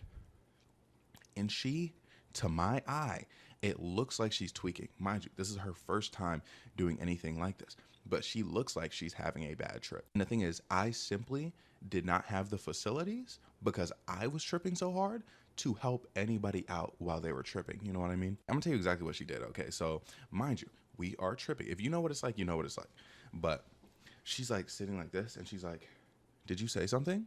I did not say anything. I'm like, no, I didn't say anything. And then she was like, "Okay, you're not talking to me right now?" And I was like, "No." So in my mind, I'm like, oh my gosh, she's hearing voices. And my worst fear whenever I'm tripping with people is I'm afraid that they're going to scream. And I don't know what they're going to. That's always my biggest fear. Like if I feel like someone's having a bad trip, I'm like, please don't scream. So basically I say, oh, I'm going to go check on my friend and my friend's girl. And because I'm at this point, I'm like, I need help. I'm like, I can't be alone with her because she is scaring me. And I feel like I'm about to have a bad trip because I'm so scared. But anyways, I go to my friend's room. I'm like, bro, please don't be sleeping together. Please don't be sleeping together. I open the door. They weren't sleeping together. I was like, thank God. I walked in. I couldn't talk. Like words could not come out of my mouth. I was just like grunting. And then like I sat down in a chair next to the bed. And I was like, bro, I was tweaking, bro. But anyways, I went down there, completely forgot that I wanted to tell them that like I wanted us all four to be together because that one girl was scaring me. And basically, the one girl, she ended up coming in like later on, right?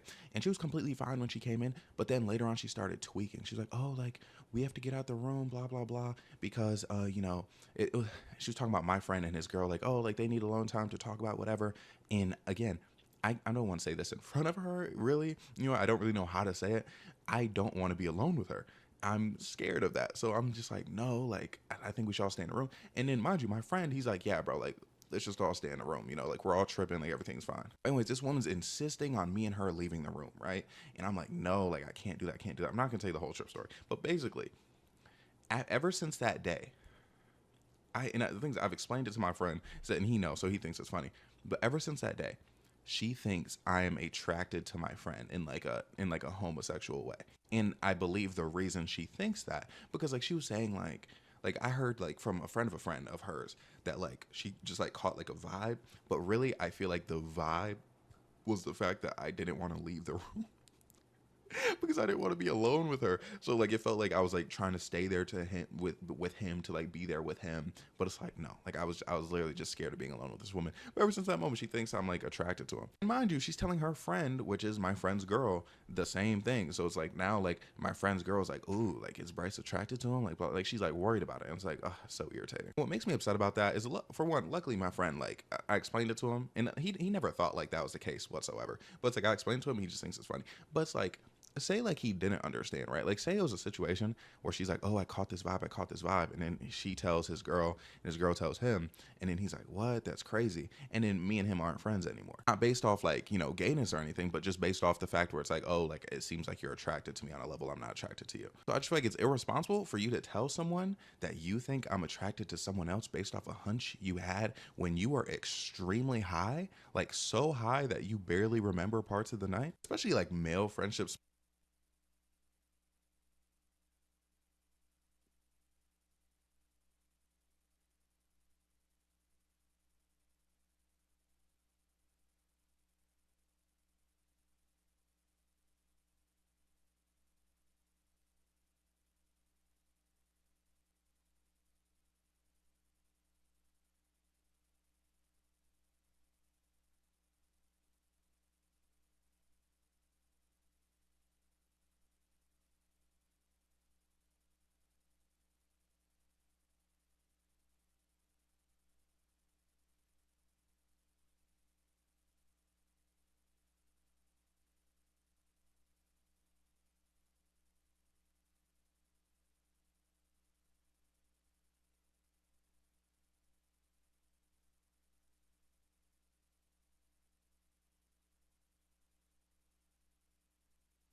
specifically, like I feel like two like women, you know, like they could get through that, you know, like if one was like, wait, are you attracted to me? But if there's two men and one's like, wait, are you attracted to me? Bro, they cannot be friends. You know what I mean? Overall, like I just feel like there's better reasons at your disposal to accuse me of being gay. So it's like when it comes down to things like, oh, you were wearing this outfit, like it's laughable. Because not to get on my soapbox here, but clothes don't have an orientation. You know what I mean? Like if you say see a gay man who's dressing like, I don't know, like a straight man per se, like you're not gonna accuse him of like actually being straight. So it's like, again, this correlation is never reflective. It's always, oh, men who do this are gay, but it's never, oh, men who don't do this are straight. So it just doesn't register with me. Okay, but I have a couple more stories of people telling me that I'm gay. It's so funny. It's crazy because there's so many moments where like that like just whizzed by my head at the time where I'm like, oh, like now I'm like, oh, people are saying this because like they're like, oh, you're gay. Like whole time I think these are normal interactions. Like I think this is just how people talk to people. And when I tell you literally like 2 faculty members off the top of my head, I remember one day I almost said arrested. I got in trouble for taking my shirt off outside the school. And they took me into the office and then they're like, oh, like, you know, why would you do that? Girls were out there, boys were out there. And I didn't realize why they said that. Like, I didn't realize they were kind of like insinuating that they think like I'm gay until something like that kind of happened again. Like basically when I was playing football, I made it onto like the dean's list or something. And then they were like, oh, like, you know, they gave me a call, like one of my advisors.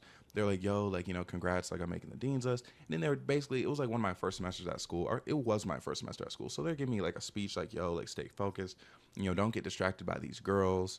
And then there was a pause and it was like, or boys. And then there was another pause. You know, I was kind of just like sitting there on the phone. And the thing is, I just thought that's how people like talk to people. But then I brought it up later and someone was like, no, like they're absolutely like saying that you're gay. And I was like, oh. I remember I had this friend where basically like she like, there was this dude where she was friends with him like from her hometown. And then he came to visit her. And then she whispered in my ear, like he's sitting like right across from us. We're just like talking about whatever. She whispers in my ear, he's gay, but nobody knows that. I think she's just being messy, like telling me tea, because at this point, like me and her are like best friends. But I'm like, was she telling me that to like put me on? Like, was she trying to get me to slide on him? And then one more, this is my favorite one, okay? It was one weekend, me and my roommate at the time, we went out with like this group of girls, right? Who we were just friends with, right? And basically I knew one of the friends, and then like I just met all the other friends that night. So basically we hung out that night, did whatever. And then the next day she like, we went to another function, right? But she just happened to be there. And then she was like, yo, Bryce, like, can I gas you up real quick? And I'm like, what? Like, what does that mean? It must have been before the term gassing up became popular, because I genuinely didn't know what she meant. But basically she was like, oh yeah, like just let me like stroke your ego. I was like, okay, fine. Basically she was telling me that all her friends like thought I was like super attractive, and they have like this like attractiveness scale that like includes celebrities, and I was on the I reached the highest level of the scale, and I was like, sweet, okay. Like, I love knowing that I'm handsome. But then something happened, okay? Basically, she was like, hey, like, let me know, like, you know, if you want me to put you on to, like, you know, anybody here. And I'm like, okay, like, I appreciate it. I don't like getting put on too much, because I'm like, I don't want to put the pressure on this person. Because I've been in the situation where, like, someone walks up to me to, like, introduce their friend, or someone I know introduces me to somebody. And it's a situation where it's like, now I'm kind of, like, pressured into dealing with you. And it's like, I don't want to put anybody else in that situation. Yes, I'm confident. I know I'm good looking. But again, I don't want to put someone in a situation where it's like they feel like they kind of have this duty to have this little conversation with me. And y'all know I much prefer, you know, my targets make the first move anyway. She was like, yeah, I can put you on to any guy here. And I'm like, okay, but first of all, the thing is, this was not like a gay party or anything. Like I'm pretty sure like most, if not all, the men here were like at least like straight presenting. So I don't know where she was coming with that. But I was like, yo, like I was like, you know, I'm attracted to women, right? And she was like, oh yeah, like of course. But she was like, if you weren't though, like you could tell me. And I was like, thank you, I appreciate that.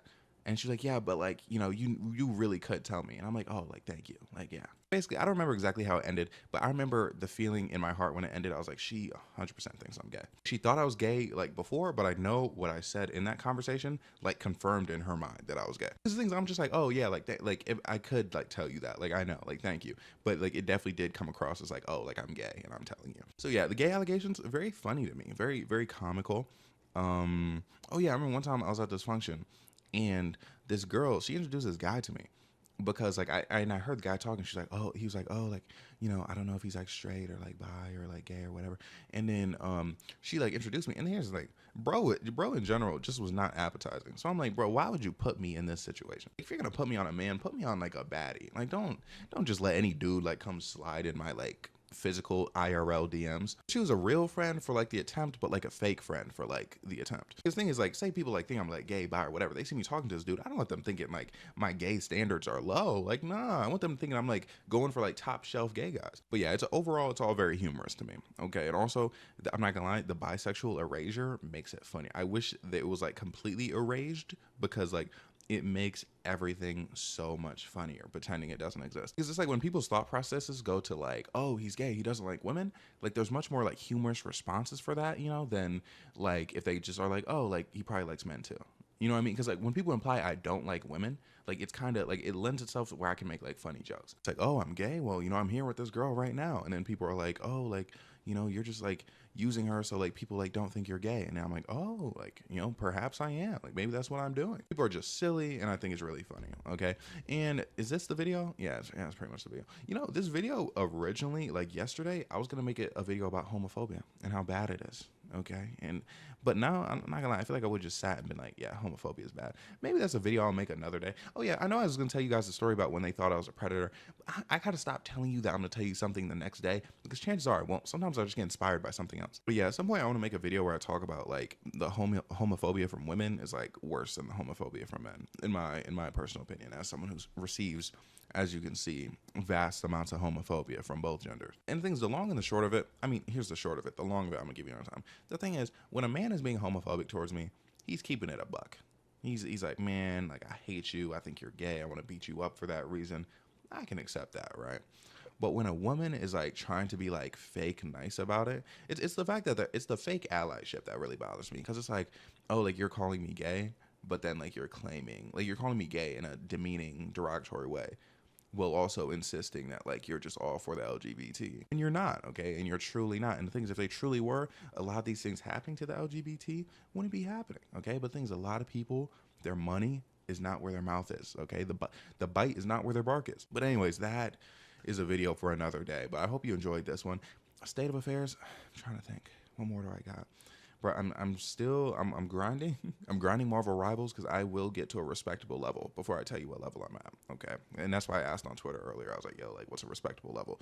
So yeah, there's that. Other than that, bro, I'm so tired. I just have no energy sometimes. I don't know what it is, man. But oh yeah, also I'm gonna eat only salads in February. That's a decision that I've made, because I'm tired of eating things that aren't salads, to be honest. But on the record, I'm dedicating it to like Martin Luther King or Black History Month or something. And anything else, I don't know. But I mean, again, I'm loving posting daily. It's so fun. I love focusing on YouTube. I'm not going to talk your ear off about that today, but you know, thank you for watching the video. Like, comment, subscribe, everything I have to say. I'm so sorry. I love you so much. Have a great day, night, evening.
As many of you know, wow, you know, I never thought I'd make.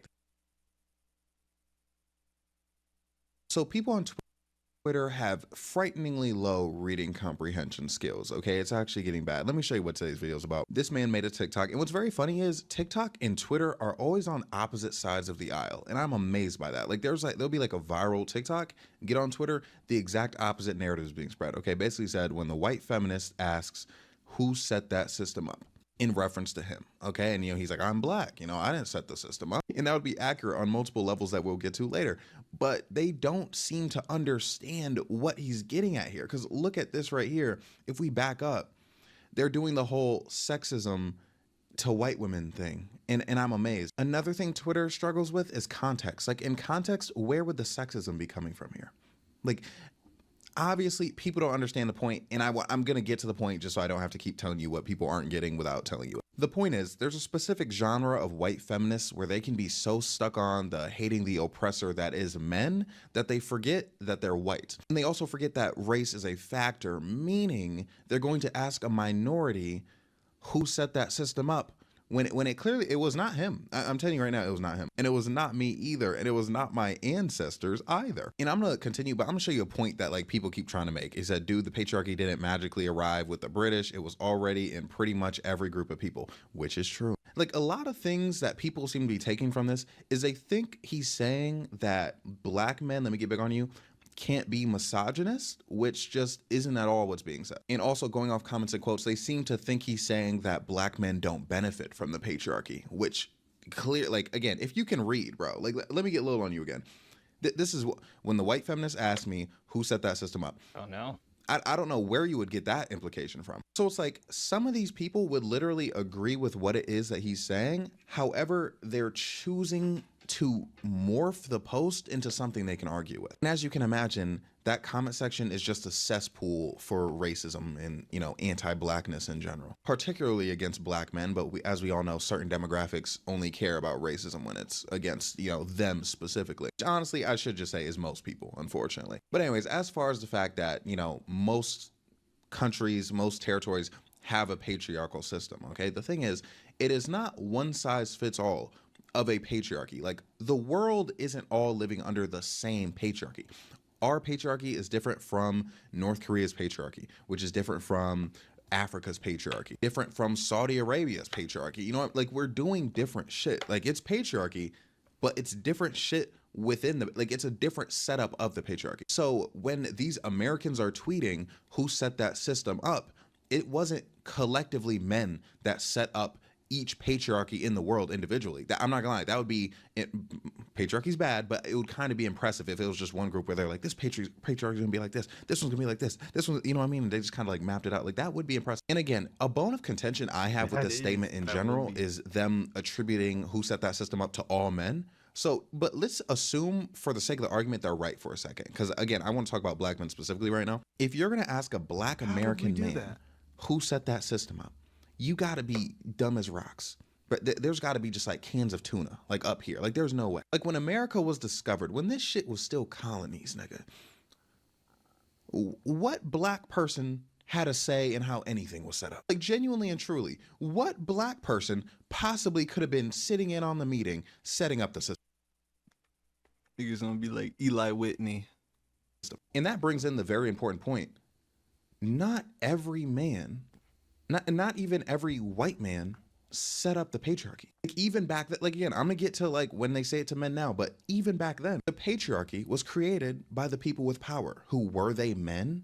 Yes, they were people who were men. They were powerful, rich men with money. You know who didn't have money back then in America? Black people. You know who else didn't have money back then? Any other man, woman, obviously, child, obviously, who was impoverished. And does that mean that men or broke men or whatever, poor men, don't benefit from the patriarchy? Not at all. But the point is, the men that set it up were the rich white people. Now, mind you, were the men back then probably super feminists, you know, being like, hey, this isn't right, da da da?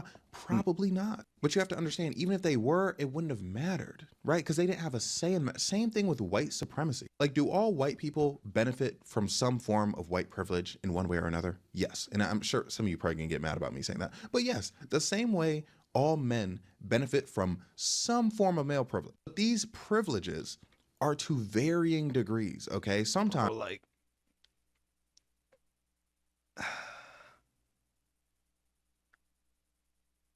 I don't even know. It's like here and then you're still down here. Like there's a very wide margin in between. Like the male privilege a black man in Detroit gets is not the same as the male privilege a white man in Beverly Hills gets. It's simply not. And it was designed to be that way. When in the Declaration of Independence or whatever, and they were like, all men are created equal, they didn't believe that shit. They were just yapping for real. And I'm not gonna, if you want to have a competition over who oppresses who more, black men, white women, who do you think is going to win that? Now, look, I'm not going to get too far into like the whole, suffering politics, but do we really think a black man's misogyny towards a white woman is as powerful as a white woman's racism towards a black man? Like, do we think that in America? Like, genuinely, I want to know, like, if that's what we think. But regardless of that answer, intersectionality, okay, no one's coming out of that interaction unscathed. Like something, like in some way, some form, you're oppressing one another. The only people who aren't systematically oppressed, rich, cis, straight white men. Like those are the only ones who aren't systematically oppressed. You can even argue broke white men, broke seems is such a mean word, but like poor white men are oppressed by rich white men, like objectively. Bro, but like how, bro? Like, when was slavery really abolished? Like,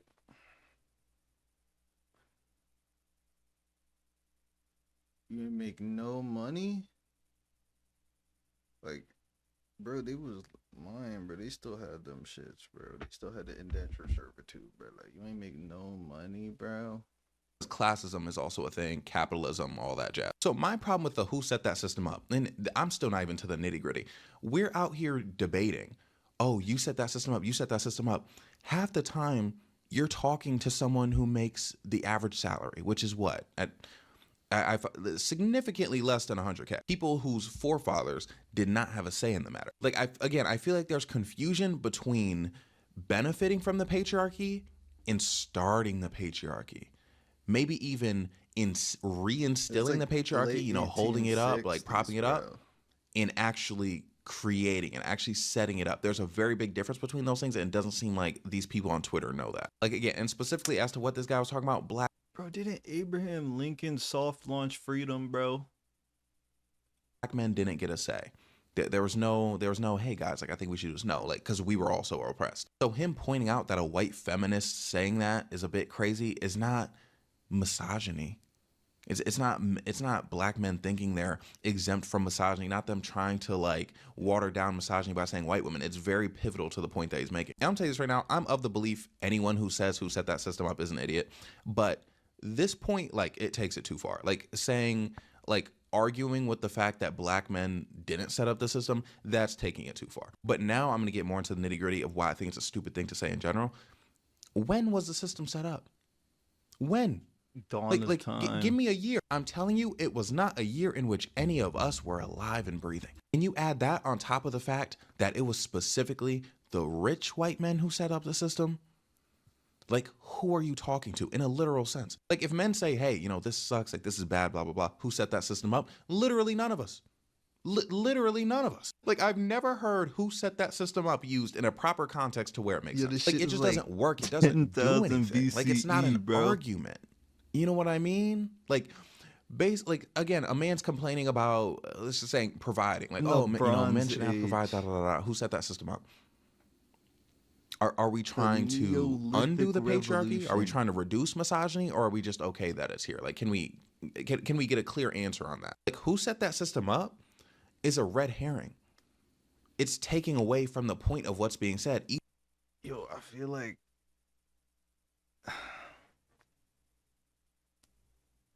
when did niggas stop respecting women?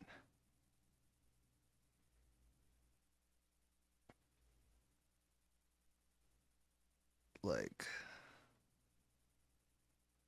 a BC? Either what's being said, like, hey, you know, this is something that we shouldn't have to deal with. Either you agree that men shouldn't have to deal with that, or you think men should deal with that. And now, if your reasoning is, oh, because men set the system up, then now you're accepting your place in the patriarchy, which you would argue is worse. So it's like you as a woman, which, you know, I don't mean that in like an offensive way, the term woman. It's like, and again, this is not all women, this is some women. It's like you're going to sit here and complain about the patriarchy and misogyny and all these bad things happen to you. But then when a man's like, you know what, I also don't like the patriarchy, you're going to ask him who set that system up. Now, mind you, are there men who are hypocrites, who don't like certain aspects of the patriarchy but like the other aspects? Sure, fine. And not even sure. Yes, there is. But argue that.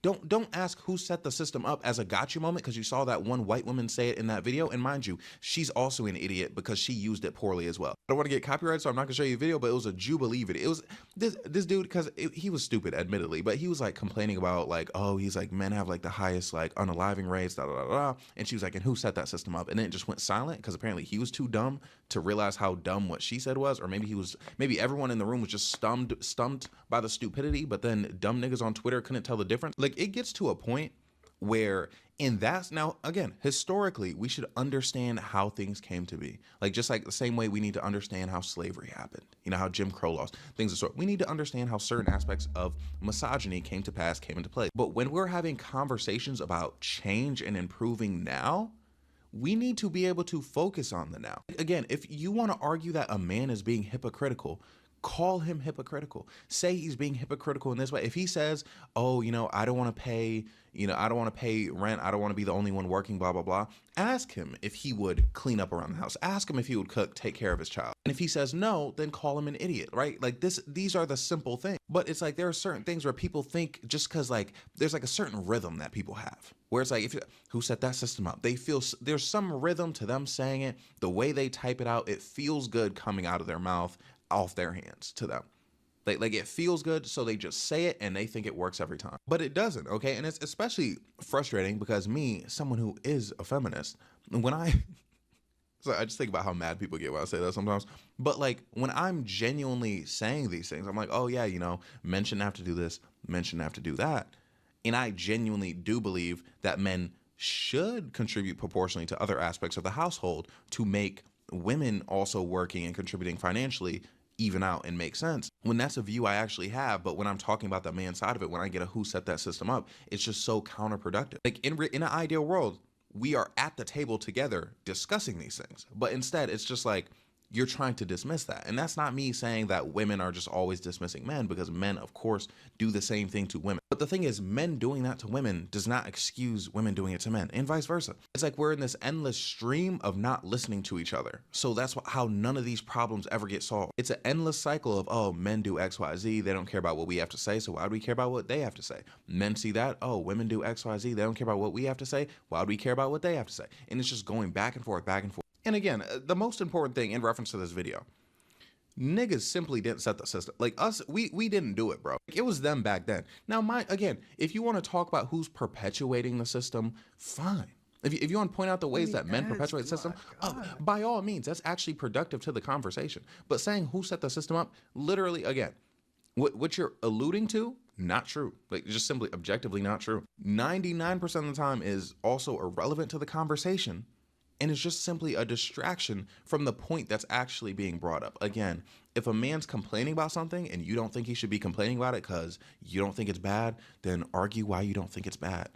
If you do think it's bad, but you think that's due to the patriarchy, then you should be like, hey, yeah, and these other parts of the patriarchy suck too, if you think he's being a hypocrite. Or you could just listen and be like, yeah, I bet that does suck. Like nowadays, it seems like people argue to like beat the other person rather than to just get their point across. And people ask me why I'm so good at arguing, and I think that's low-key why. Like, because I think like these people, again, who set that system up, they want to get a jab, they want to get a one-liner off. I want to get to you like the actual fucking point of what we're talking about. The thing is, in regards to this in general, bro, the reacting to this and completely ignoring what he's actually saying is proving his point. Like, some of y'all are so stuck on feminism, and I put feminism in quotations because it's not actually real feminism half the time. You're so stuck on it that you ignore all other forms of oppression and also ignore common sense. And I'm not going to do the thing where I go through like a bunch of, because basically every comment I see, every repost I see is basically them having those core misunderstandings that I talked about, basically. Okay. But basically, here we go. So I forgot this was up here. I had to prepare myself. It says, black men sit up here genuinely believing they can't uphold the patriarchy because it's a white man system, as if black women don't exist and black men and boys can't oppress black women and girls. Bro, do you notice how many of these words were just completely put in his mouth from this sentence that does not remotely imply what this young lady is saying it implies? And again, the sentence in question is who set that system up, not who's upholding the system. Because here's the thing. If we answered who's upholding the system, the answer to that question would be a lot more uncomfortable for some of them, okay? Because both men and women are very much contributing to the existence and health of the overall patriarchy. Now, mind you, I'm sure there are black men who think that they can't uphold patriarchy, but those black men are wrong, they're stupid, and they deserve to be ridiculed. But when that's something that was never said and you're just throwing it out there, again, classic Twitter move, you're making the whole conversation just idiotic. Scrolling down, but isn't he talking about white women here? But he's talking about how because he's a black man, can't uphold the patriarchy since a white woman said it. Like, what? Like, do you see how this sentence doesn't even make sense? And like the whole pancake and waffles tweet, bro, where it's like you can say that you love pancakes and someone will accuse you of hating waffles. That is legitimately my favorite tweet of all time, because the way, and I'm amazed. That's why I'm showing you so much. The way a new sentence was just created out of nowhere. And I'll tell you, I'm gonna get big on you for like this little segment. That's why I'm so hated on Twitter too. And in case you didn't know, because my videos got passed along on Twitter, and then, people saw them, and then now it's me saying a bunch of shit I never said. Like I remember I thought TikTok was bad with like misquoting people. I've never been quoted accurately on TikTok, but when I tell you the accuracy on Twitter, bro, like, those things where they're like, oh, I've recreated this beat with such and such accuracy. My accuracy on TikTok, it would be like they recreate it with like 60% accuracy. You know what I mean? Like at least like some of my original shit was there. You know what I mean? It's like, okay, I see how you went to that conclusion. On Twitter, it's probably like 20% accuracy, where it's like one word I used and then completely a misconstrued thing around it. Because like literally, that's what they did here. All they know is he's talking about the patriarchy, and they're making up this thing where he said apparently that he can't perpetuate it. And look at this person in the comments is no, he's saying he didn't set that system up, which again, as we've established in that video, is true. And this person literally said, but nobody alive today set the system up. So it's like, are you acknowledging that this is a BS question that is actually not a gotcha moment at all? And it says the who set that system up is referring to men, since basically every culture has misogyny in some form. If you're a man, you automatically benefit from that system since it was created by men for men. Okay, but again, you acknowledge nobody alive set that system up. You're simply saying that men benefit. If your point is that men benefit, then just say men benefit. But it's like, you also understand this doesn't make sense in context, because if you're talking about the concept of men, like, complaining about this, that, this, and that, like, are you basically just saying, oh, well, you benefit from the patriarchy too? Like, what kind of argument is that? Like, shouldn't you want men to see how crappy the patriarchy is? Like, isn't it good that men are like, oh, these patriarchal things are bad? Like, I feel like if I was someone with 50% of a brain, if someone was hating on the system that was oppressing me greatly, I'd be like, yeah, do you see how bad it is? You see how much that sucks? I would not hit him with but the system, it's also pretty good for you. And again, I need you to understand, not everyone benefits from the patriarchy in the same way, okay? Or not nearly the same amount. So the implication that there's just like, it's a cakewalk for men because the patriarchy, particularly men, if you think it's a cakewalk for men of color, obviously you're dumb for a lot of reasons, because you're ignoring intersectionality, you're ignoring racism a lot of the time. Sometimes people ignore homophobia. But even for straight white men, if you think the average straight white man benefits as much from the patriarchy as, say, Donald Trump, for instance, you are not a smart human being. If you think a cis white man has nothing to complain about in life, bro, you're an idiot.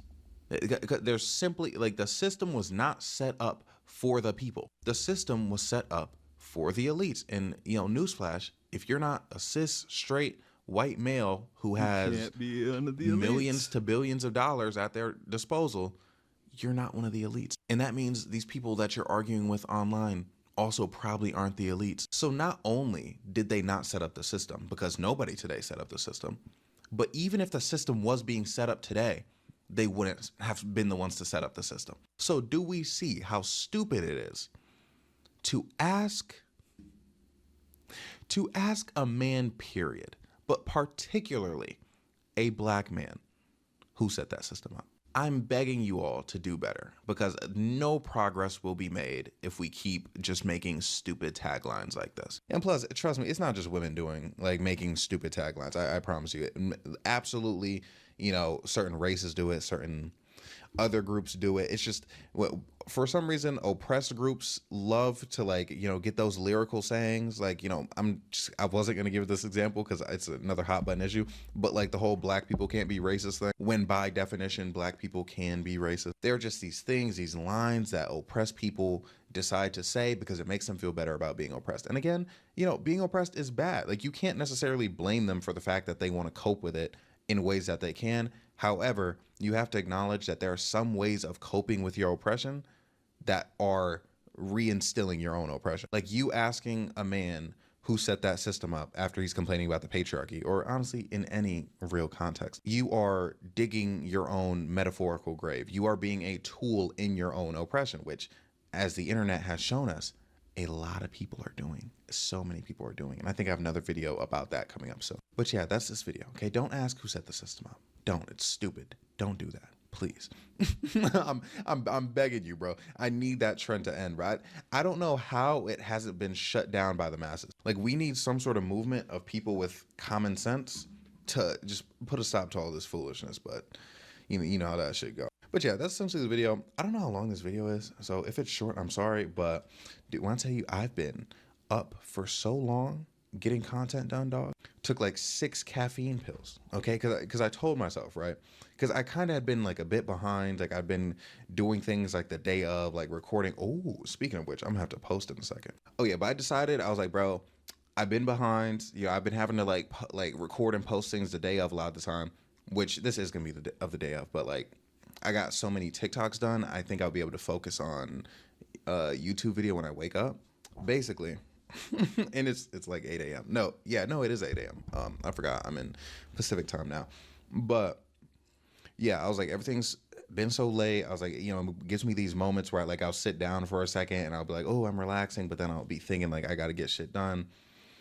I think I just have to go insane for a little bit. You know what I mean? Especially back a couple months ago at this point, I was a little bit insane. I was just constantly doing content all the time. Okay. But I'm I feel I could get a little more insane than that. Just basically get as much shit done until I have a mental breakdown. You know what I mean? I feel that might be the move. Cause then at that point, dude, the amount of TikToks I have on my phone right now, I recorded at least 6 on each account, on each of the 3 accounts. So I recorded probably over 20, which I feel doesn't sound like that much, but you gotta remember, I'd be yapping for minutes at a time. So then I'm imagining also, I wake up, maybe this time get the YouTube video done first, or record 20 more, as a matter of fact. Because again, I don't think I'm ready for the daily uploads again. But again, I'm hyping, I'm gonna get more and more frequent until then I can just go bang, bang, bang, bang, bang back to the daily. But yeah, I'm gonna keep working on content, putting out content until I'm literally tweaking. Just because I don't know, I feel that's the move right now. And I'm kind of excited to see where my tweaking content goes. Because I forgot I think I saw in some form of media, someone was just tweaking. And I was maybe that's the move. I want to say, dude, these caffeine pills got me so wired. Now, the thing about them, I can't take them every day, though.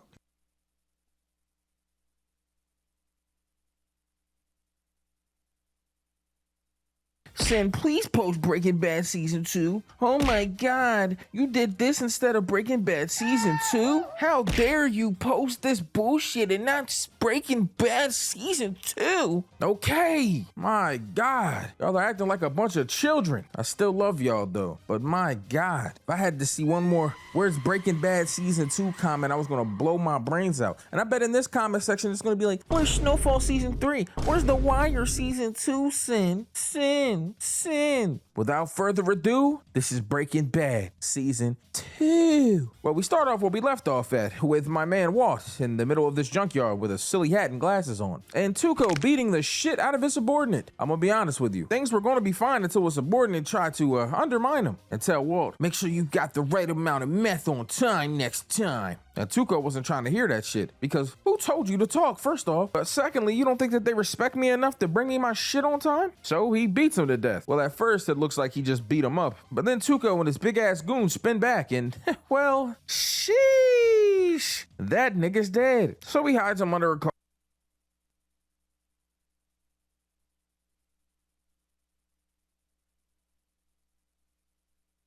I'm going to... I'm a DM.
Once upon a time, 10 years ago, there was a #1 song in the country named after a panda from Atlanta rapper and hip-hop legend Future. At least that's what people thought until they came to find out that this was in fact not Future, but another artist most people never heard of a single day in their life until... Hold up.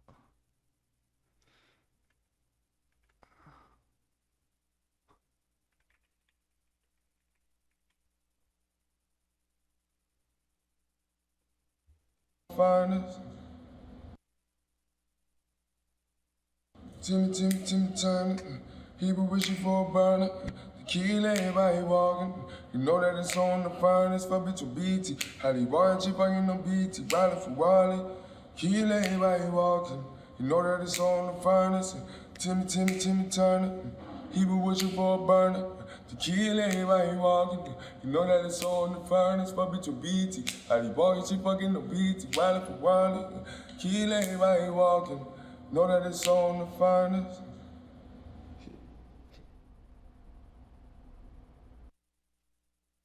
Timmy, Turner.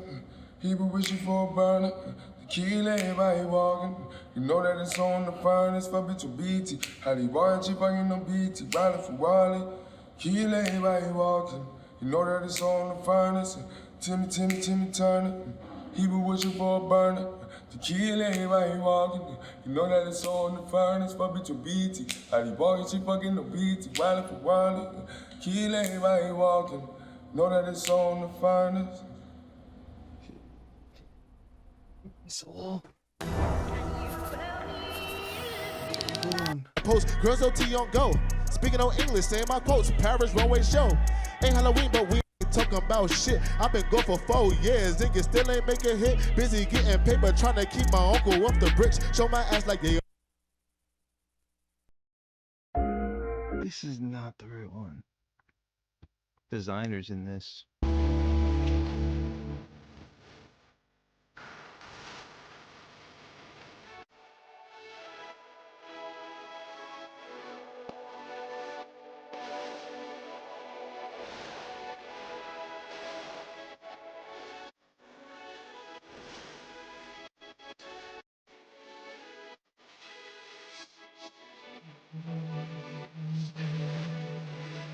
for you Gucci clown. All around the nigga. I'm on my way like a ball in this bitch.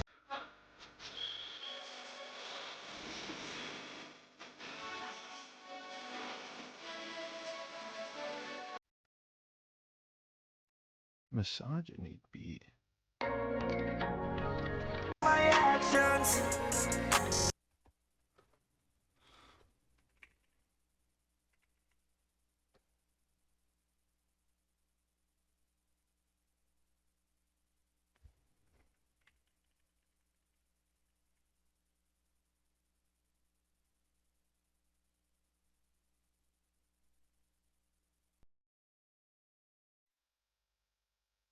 Okay, this is disrespectful. This should not have popped up.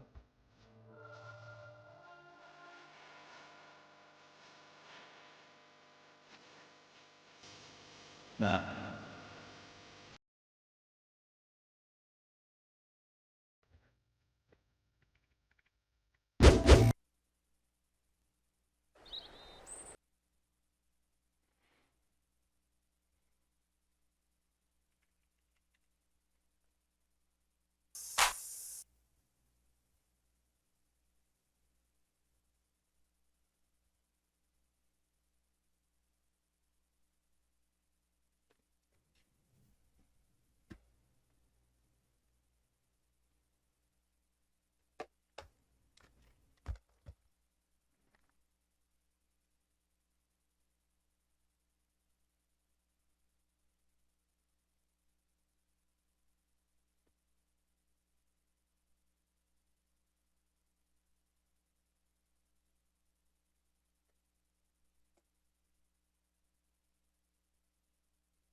Let's see.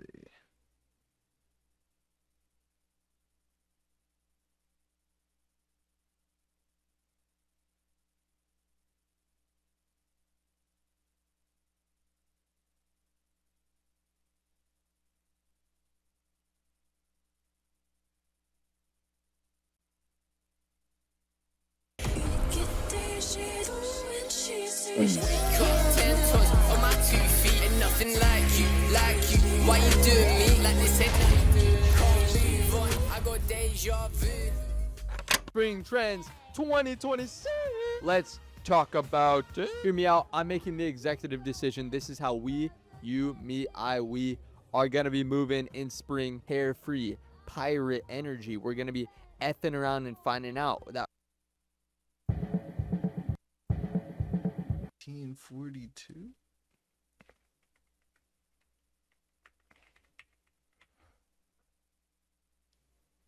Fort.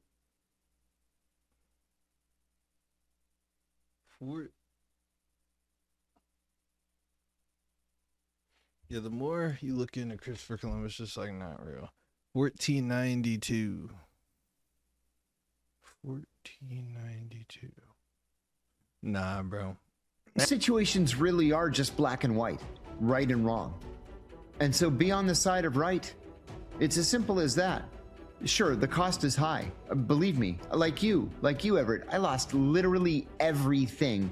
I lost my freedom, my pension, my family.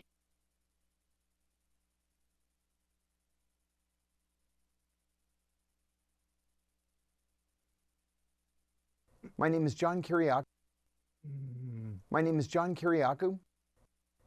British Embassy, and he died there about 20 minutes later. Made before I slept through my alarm. I had to just get on the main road and go straight to the embassy. And it was straight down this direct road called Kifisias Boulevard. So I get on Kifisias to go straight down the mountain and get to the embassy, turn on the radio, I'm listening to some music, and this announcer comes on and he says, avoid Kifisias Boulevard. There was a terrorist attack at Philothea. I had definitely never heard that. But when he said it, I see this white Rover in the far left lane. There's blood all over the interior of the windows. And I can see when I get close enough that the driver's side window's been shot out. And Stephen Saunders drives a white Rover. It turned out that They had taken him to a hospital that was next door to the British Embassy, and he died there about 20 minutes later. I mean, we knew who did it. It was Revolutionary Organization 17 November. Now, 17 November usually would drop a manifesto at the site of the assassination, or they would mail one to a leftist newspaper. My boss runs into my office and he says, "Did you see the manifesto for the Saunders hit?" He says, "It mentions you." I said, "Come on, not possible." Like, seriously, nobody took security as seriously as I did. And he shows it to me, and it says in Greek, "We saw the big spy, but he was driving an armored car, and we knew he was armed. So we elected to carry out the revolutionary sentence on the war criminal Saunders." And he said, "You got to go. We're going to take you to the airport. You're going to go home. We'll pick up your kids. We'll pick up your wife. We'll pack at your house." So we flew out. The night before that happened was the last night I spent in a house with my wife. And we were divorced soon after. She was just like, "Yeah, I'm not doing this anymore." But now she's not. Assets safe. are critically important to counterterrorism because as an American CIA officer, I'm not going to be able to infiltrate a group directly. I was one of only a handful of CIA officers who spoke fluent Arabic. Even with my fluent Arabic, I spoke with an accent. So John's not going to be able to put on a thobe and a dishdasha and walk into a terrorist training camp and volunteer. That's just not real life. It doesn't happen. And so your job is to recruit someone who is either a member of a terrorist group or can become a member of a terrorist group so that you can use his information to disrupt future attacks. There are a million different types of people that you might want to consider recruiting. But if you recruit a bona fide terrorist, someone who is able to get into the group, you're going to meet with him once a month for hours probably, and he's going to give you 5, 6, 10 different intelligence reports. This is what they're talking about. This is what they're planning. They want to do an attack in Bali or whatever. That's the stuff that you want to get.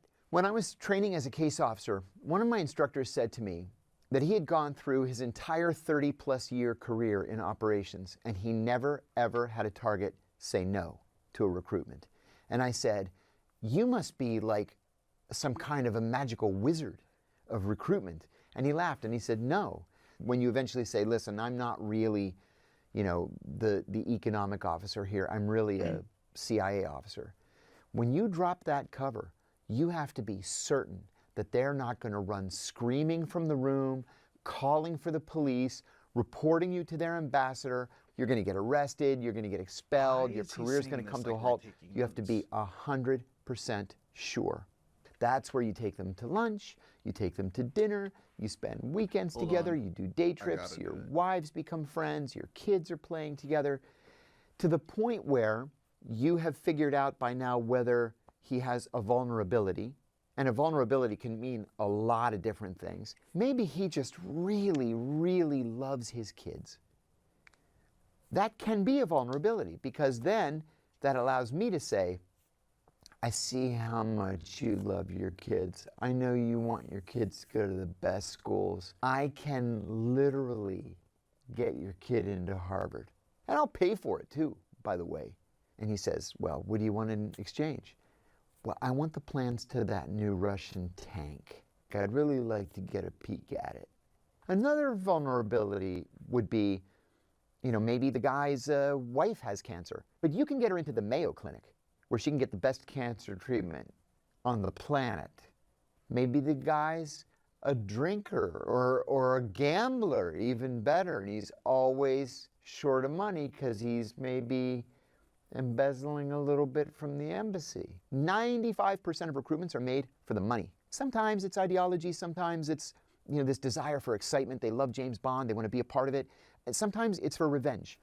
They hate their boss, they hate their country, they hate their leader.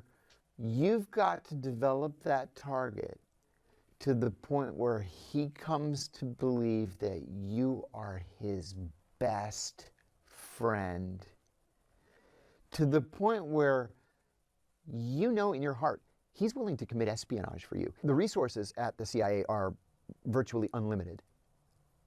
In exchange, though, the information has to be incredible, let's say, but you have access to the location of the leader of Al Qaeda, and we're able to break down the door and grab the guy, there's a reward for you of between $10 and $25 million that we will pay in cash, in gold, in diamonds, in land, any way you want to receive it.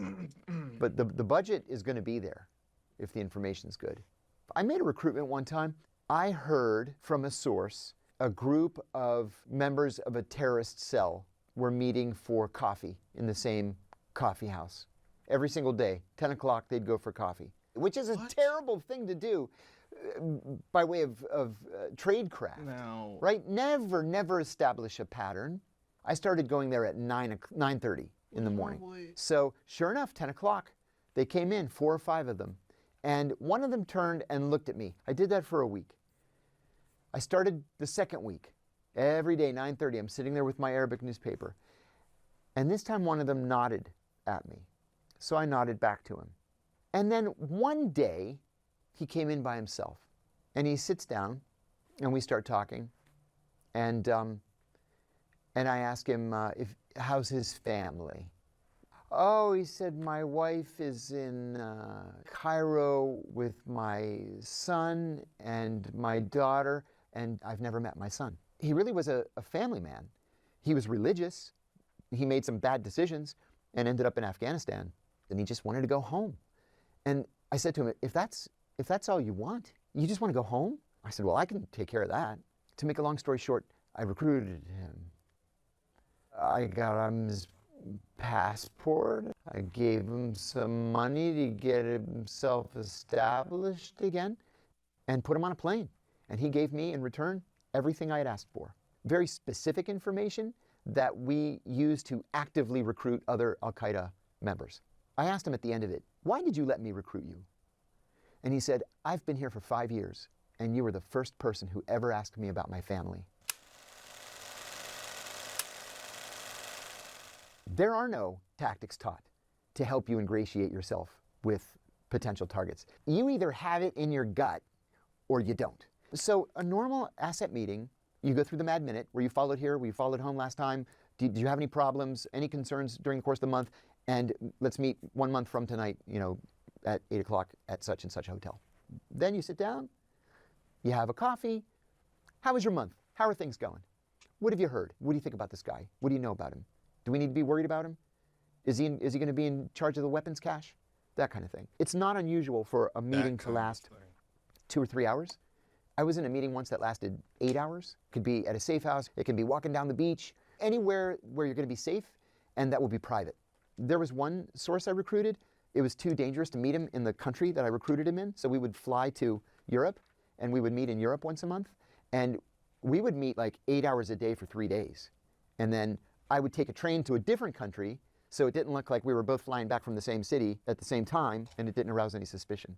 Yeah, some meetings by necessity are conducted in cars. And so sometimes you're going to have to do what's called a CPU, a car pickup. You want to be able to pick the person up at a spot where as few people as possible are going to see you. Maybe you're doing it in a semi-residential area where he's standing on a corner, you come down an alley instead of a main street, he jumps in the car and you take off. Let's say the meeting is at 2 o'clock. You want to be there between 1:58 and 2:02. And if you're there at 1:58 and he's not there, you do one more run. And if he's not there by 2:02, you abort the meeting and you try it again 24 hours later or 72 hours later, or whatever your agreement is. You don't want somebody to say, I wonder why that car keeps driving in a loop, and then they write down your license plate number. You don't want to come to anybody's attention. Double agents are indeed real. Double agents are a very, very big problem on both sides of the double. I was well into my career, and I had a great friend who was a station chief. He called me one day. I was at headquarters, and he called me from overseas, and he said, hey, I was hoping you could do me a favor. One of my guys has recruited a double agent. The double doesn't know that we know he's a double. The enemy country has instructed the double to demand to only speak with the station chief. And he said, I live here. It's too dangerous for me to meet with this guy. Can you fly out here and pretend to be me and handle the double agent? I said, of course. So I fly out and I meet with the guy. I meet him in some hotel. And I give him a big bear hug at first, which is unusually warm in the Middle East. But I needed to pat him down for weapons. and he didn't have any weapons. And so I made a big deal of taking off my jacket to show him that I didn't have any weapons. I sat down, we ordered some coffee from room service. He said, "Are you the chief?" I said, "You asked for him, you got him, buddy. I'm the chief." I would meet with him once a month. And this went on for about 6 months. We were getting, you know, the take on everything that he was reporting back and what the enemy country was telling him to do. Finally, I'm at headquarters one day. I get a call from a sister agency. And the woman says, "Are you handling this double case?" And I said, "Yeah. Listen, he's been instructed to kill you in the next meeting." I said, "Oh, come on. I said, the guy's afraid of his shadow. He's not going to kill me. I know him well. He's a coward. He's not going to pull a gun and shoot me. But even if he were to pull a gun and shoot me, how about this? Usually, he calls me when he's coming into the lobby of the hotel. I'll tell him to come up to the room directly. And when he comes in, I'll prop the door open. Instructed to kill you in the next meeting." I said, "Oh, come on. I said, the guy's afraid of his shadow. He's not going to kill me. I know him well. He's a coward. He's not going to pull a gun and shoot me. But even if he were to pull a gun and shoot me, how about this? Usually, he calls me when he's coming into the lobby of the hotel. I'll tell him to come up to the room directly. And when he comes in, I'll prop the door open. When he comes in, I'll grab him, take him down. You guys burst in from the other room, and we get him." They reluctantly agreed with a proviso that I wear a bulletproof vest. I said, "Fine." So I fly back out, and 4 armed security guys in the lobby. And it turns out the bad guys have 4 armed security people in the lobby. And they're all kind of looking at each other sideways like, who are these guys? What's that bulge on that guy's waist? That kind of thing. And they're all just kind of standing around staring at each other. So he calls me, the double. And I said, "Come up to room, whatever it is, 615. He comes to room 615. I've propped the door open. He comes in. I tackle him. He's trying to get the gun out of his waistband. I have his arm, his hand. My colleagues burst in from the side, and I'm just sitting on him. I have him pinned down on the floor, and I'm sitting on his chest. In the meantime, he's just like, "Allahu Akbar, Allahu Akbar." And so my liaison partners gave him a shot of Demerol and knocked him out. We put him on a gurney and covered him up like he was dead. And we put him in the service elevator, took him down, put him in an ambulance, and we took him to Intelligence Service Headquarters. He woke up 2 hours later, tied to a chair. I said, "We can do it the easy way, we can do it the hard way. It's totally up to you. We know who you are." He was the leader of that country's Hezbollah wing. I said, "We want all the weapons, all of them. We know that you're the keeper of the weapons." He's like, "F you." So I said to liaison, we should just break into his house. I mean, there's a good chance all these weapons are just in his house. And they said, "We can't. He's got a live-in maid, and she doesn't know anything, and she never ever leaves the house." And I said, "Okay, well, let's just declare a gas leak in the neighborhood, and then we'll evacuate the cul-de-sac. And then we'll just go in and bring a locks and picks team in and just pick the lock." They said, "No, we can't do that. We don't have gas lines in this country. We use propane. Bring a propane truck. We'll leak the propane. Then we'll just declare the emergency." The fire department comes. They evacuate all of the 6 houses. We break into his house, and we find a safe, like a double-sized gun safe. It was enormous, the biggest gun safe I've ever seen. The weapons have to be in there. So we bring the locks and picks team in, and they've got, you know, the stethoscope on, and they're doing the tumbler, and they crack the safe. They open it, and it's empty, except for this handwritten, like childlike handwritten map. So we get in these 2 Jeeps. We drive south, as the map tells us to do. We get out where it tells us to get out, and we found this bunker full to the ceiling with every weapon they had: landmines, hand grenades, rocket-propelled grenades. Everything they had. We completely put Hezbollah out of business in that country. And as it turns out, he's still in prison 25 years later. An SDR is a surveillance detection route. This is something that literally every CIA officer must be trained in. This is what's going to keep you from being assassinated or arrested. And so you leave what's called your kickoff point. It could be home, the office, wherever you happen to be. You'll do one that's maybe 2 hours. If you're in a very hostile place, your SDR could be 8 hours. You're changing into pre-positioned cars, you're taking the subway, then you're walking, then you get in a different car, maybe you take an Uber for a little bit of it. An SDR comes in 4 different phases. The kickoff phase, you just go from your kickoff to point A. And then you do kind of it's called a stair step. Make a right, a left, a right, a left, a right, a left, to go to your next stop, which is maybe, you know, it's a fabric store. When you're stair stepping like that, you can definitely see if you're being followed. If you're being followed, you abort the meeting and you just drive home. And you do the whole thing again 24 hours later. If you are not sure you're being followed, you enter what's called the provocative phase, where you'll drive halfway up a block, then make a U-turn and drive back. Make a K-turn, drive back, pull into another driveway, make a K-turn. Stuff that doesn't make any sense at all. But that's just to make sure with 100% certainty that you're not being followed. I served overseas with a woman who was a legitimate State Department officer. She came into the office one day and she said, "Oh, I was under heavy surveillance last night. I took them on a ride that they'll never forget. I was going 100 miles an hour down the highway and I'm just sitting there listening." Because what happened was they determined that because she tried so hard to lose them, she must be the CIA officer. And so they never ever surveilled me because I'm going to the wine store and going to the fabric store and then I'm driving home. But they were plenty interested in her. You have to be very, very careful not to establish patterns. And I almost got myself burned twice. So there was one point where I was flying to Eastern Europe once a month to handle an asset that I had recruited. He was very proud of the village that he had come from. It was high up in the mountains. And there was a hunting lodge up there. He said, "Let's go to this hunting lodge. I remember it so fondly from my childhood. And they serve wild boar and they serve bear stew and all kinds of crazy stuff." So I went with him. I ordered a very unusual drink, which I shouldn't have. But it was something my grandmother used to drink.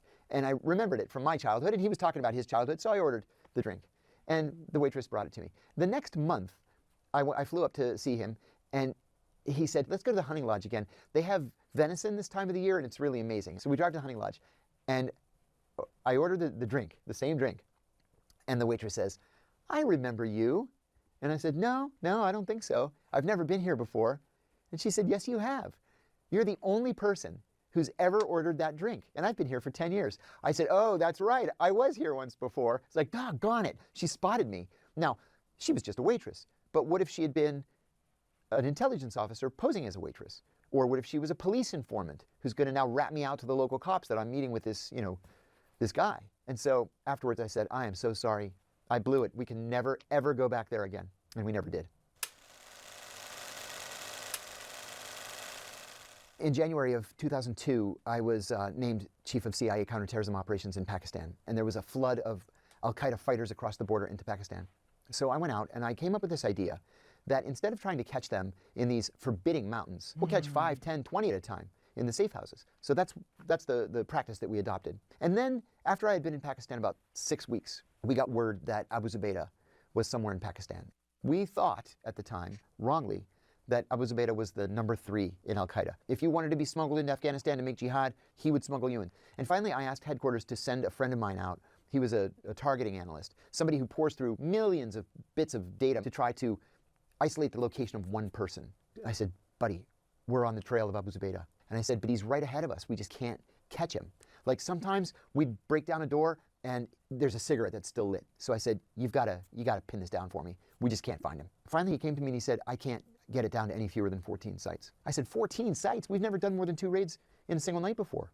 Like, this doesn't really help. So I cabled headquarters and I said, "We're going to need a big team." I asked for 36 people. I asked for a pallet of weapons and ammunition and cash and night vision goggles and more battering rams and you name it. And then the next day, a colleague of mine and 2 Pakistani officers started going from site to site to look at all 14 sites. We wanted to make sure we weren't driving into an ambush. Do they know we're coming tonight? Most of these places were little hovels, little one-room shacks made of concrete block or corrugated tin. It was miserable. We come out of the back end of the University of Faisalabad and there's this enormous yellow house, which corresponds with Site 12. And my Pakistani counterpart said, "I can tell you right now, something bad is happening in there." He said, "It's 100 degrees right now, and all their shutters are closed. They have to be broiling in there, but they want people to think there's nobody home." We caught dozens and dozens of people crammed into that house. We're going to the last site, and the analyst calls me, and he says, "Abu Zubaydah just made a terrible mistake. He accessed his emails from a landline." I said, "Oh my God, and the landline is associated with an address." And he says, "And it's Site 13. I still have chills thinking about it. And I said, "We got him." So we drive to Site 13, but it's an empty field. I said, "How can this be? We're sure that he's here, but there's no house here. It's just an empty field." And the Pakistani major laughs and he says, "Now, this happens all the time." He calls a young technical officer, climbs the pole, goes through this head of wires, finds the wire, follows it down the pole, down the alley, and he says, "It's that house right there." We all gathered it was like 60, 70 of us, Pakistanis, FBI, CIA, we all gathered at the safe house. I stood on the coffee table and I said, okay, so rule number 1, we have to take him alive. And exactly as the clock strikes 2, break down the door, separate the women and children from the men, and take all the men to the Faisalabad jail. And so at 2 a.m., I was on the roof of the safe house with my buddy, and I looked at my watch and I said, 0200, here we go. And then we hear gunshots, and I said, that's not good. We jump into our car, we speed over to Site 13, and there are 3 people laying in the street. One is obviously dead. One looks like he's dead or he's going to be dead pretty soon. And the other one is screaming bloody murder. So I said, what happened? And this Pakistani policeman says, we got him, we got your man. And he points at the guy who's like almost dead. I didn't have time to scream at this guy that the order was to take him alive. What happened was Abu Zubaydah, a Syrian bomber, and Abu Zubaydah's bodyguard climbed to the roof of the safe house and were jumping to the roof of the neighboring house to try to escape. And this Pakistani policeman was just picking them off as they were jumping. And he shot Abu Zubaydah 3 times in the thigh, the groin, and the stomach. So I said, this doesn't look anything like our target. We had a 6-year-old passport photo. So I called the analyst. I said, listen, I don't know if it's him.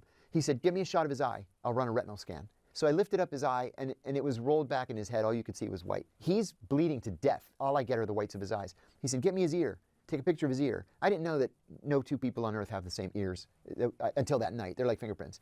So I take a picture of the ear. Headquarters says, it's him. I'd be cut. So we pick him up, throw him in the back of this pickup truck, speed to Faisalabad Hospital. So they rush him into surgery. But word got around the Al-Qaeda community that we had gotten him. And so they started driving by the hospital and just opening fire on the hospital. We kept diving down. I said to the Pakistani major that I was with, if they realize how lightly armed we are, we're dead. I said, can you get a helicopter in here? 20 minutes later, a helicopter lands in the parking lot. I walk into the operating room with like this, with my shirt up over my nose. I said, Doc, wrap it up. We have to go. We put him on the helicopter. Like 4 of us got onto the helicopter, and we flew to a Pakistani military base about 50 miles away. And the doctor there said he had never seen a patient with wounds so severe who lived. But he lived. And sure enough, it took a little while, but Abu Zubaydah started to open up, and the information that he gave was actionable. The way we prepared for raids in Pakistan was actually quite simple. I went online with my CIA credit card and I bought everything I needed. I bought battering rams and bulletproof vests, weapons and ammunition and walkie-talkies, and you name it. We didn't have gear that I think most people would consider to be sophisticated. We all had 9mm, just 9mm, because they're so reliable. We all had bulletproof vests. A couple of the guys had helmets, not many. Lots and lots and lots of ammunition. And that was pretty much it. We got a tip with an address. We had 2 CIA officers, 2 FBI agents, and 2 Pakistani officials. And we went at 2 o'clock in the morning, counted 1, 2, 3, boom with a battering ram, bust the door down, throw in a flashbang grenade just to scare everybody and make them disoriented. And we grabbed these 2 kids. They were 18, 19 years old. They both burst into tears. And so we got a tip later in the week from a friendly Arab intelligence officer. So we did it again, and we caught some serious people the second time. A relatively senior member of Egyptian Islamic Jihad and some Al-Qaeda, like mid-level Al-Qaeda fighters. We did it at 2 a.m. because like literally everybody in Pakistan is sound asleep at 2 a.m. It's like they just closed the country. There's no traffic, there's nobody out there, everybody's asleep. And so we figured that was our best chance of not getting caught. I did dozens of interrogations when I was in Pakistan, and I was always the good cop. It was always easier for me, more natural. And the Pakistanis, because it was their country and their rules are different than ours, they could be the bad cop. So the very first interrogation I did was of a Jordanian prisoner. They brought him in and we chained him to an eye bolt in the table. And I said, I'm from the American government and I want to ask you some questions. And he says, very well. Then I laid out a map of the Afghan-Pakistan border and I told him with his finger to show me exactly how he crossed the border. We knew how they were crossing the border. We called them rat lines. We knew where the rat lines were, but he told me the truth. And I thought, you know what, this actually works. And so brought in the next prisoner. Now there were some that had read the Al-Qaeda training manual, not knowing that I had also read it. And so they're like, you know, they pretend to pass out and they just fall off the chair. and you're just sitting there, and then like they're laying on the ground, they open one eye, and you're like, get back on the chair. What's the matter with you? And then they get up back, sit on the chair, and then they go, like this stomach pain, and you're like, buddy, I read the Al-Qaeda training manual. I know all the different things you're going to try to do. And then they just won't answer any questions. So we send them back to the jail. The ones that were cooperative, for the most part, ended up being released. Some were held for a while in Pakistan, then they were expelled, sent back to their home country. But the ones who were uncooperative from Pakistan went to Guantanamo.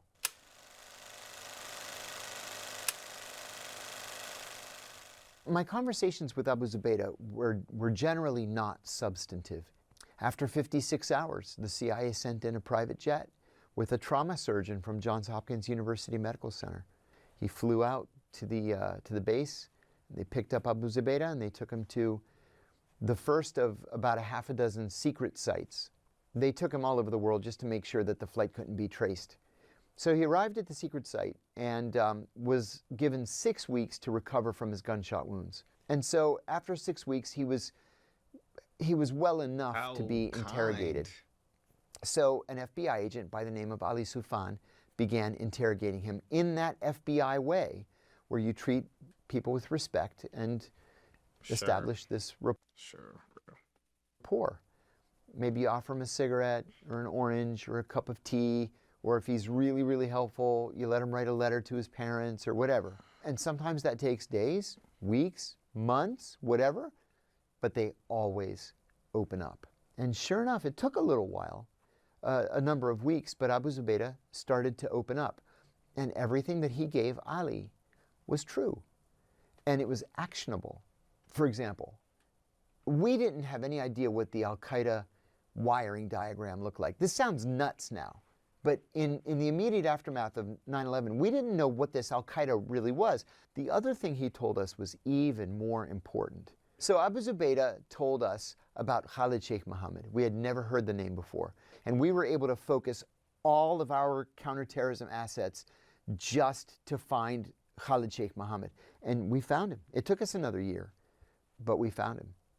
9/11 was still an open, fresh criminal investigation. And so, you know, the FBI needed to be interrogating these prisoners. And the CIA resented that we were overseas and the FBI was in charge of the interrogation, because the traditional relationship is that the CIA is always in charge overseas. The CIA insisted that it be them. And so the CIA was not willing to be patient.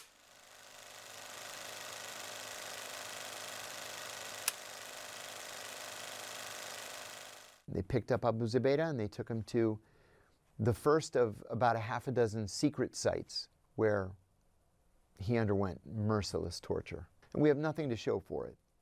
Torture is the worst possible interrogation technique. It does not work.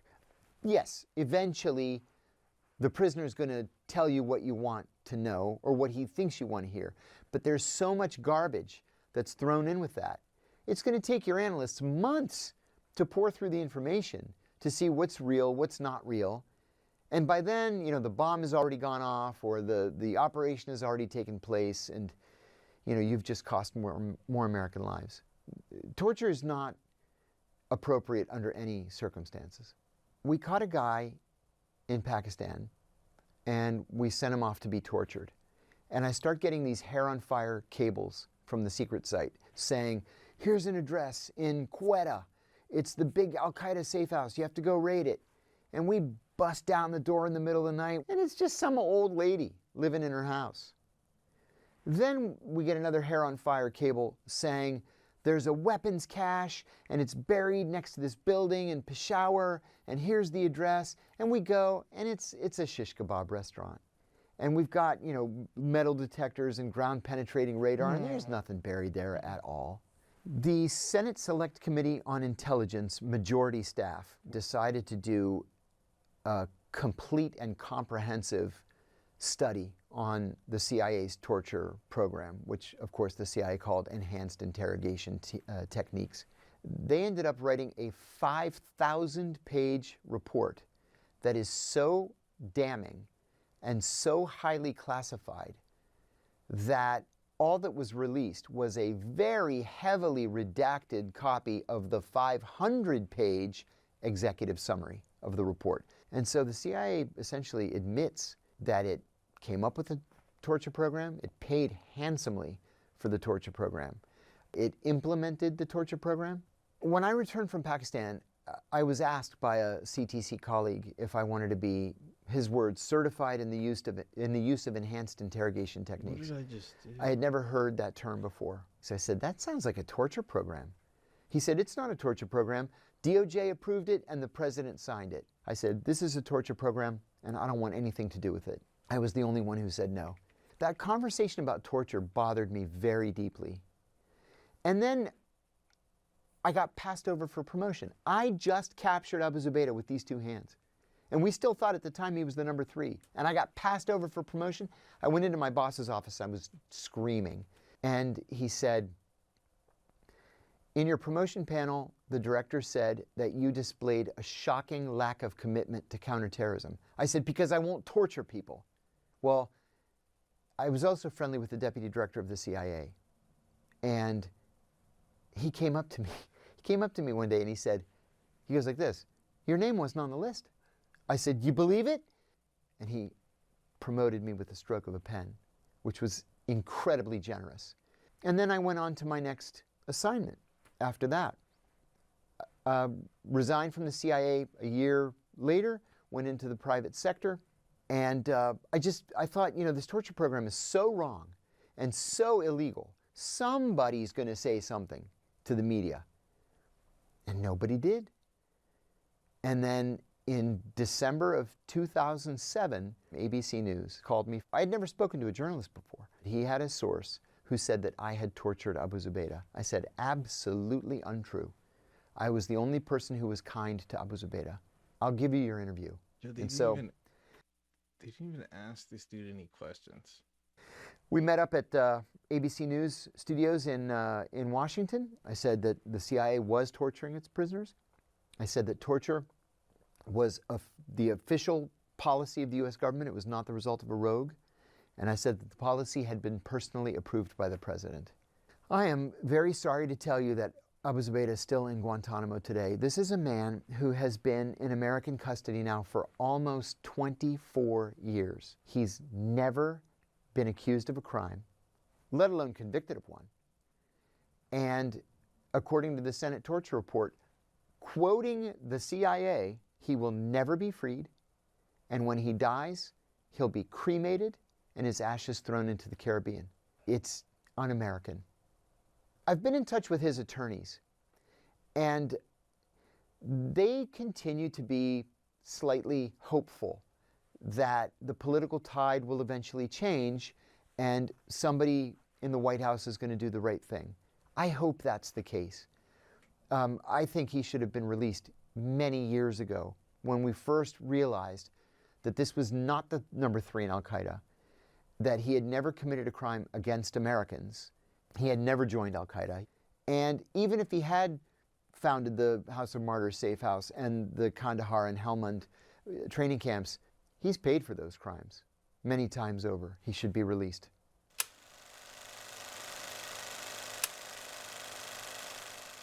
The CIA reported me to the FBI for revealing classified information. They investigated me for 3 more years. I had no idea my emails were being intercepted. Teams of FBI agents were conducting surveillance on me. And then I was arrested in January of 2012 and charged with 5 felonies, including 3 counts of espionage. So I was facing 45 years in prison. The government offered me 30 months, of which I would do 23, and then the whole thing would go away. My lawyers told me that this could be a blip in my life, or it could be the defining event in my life.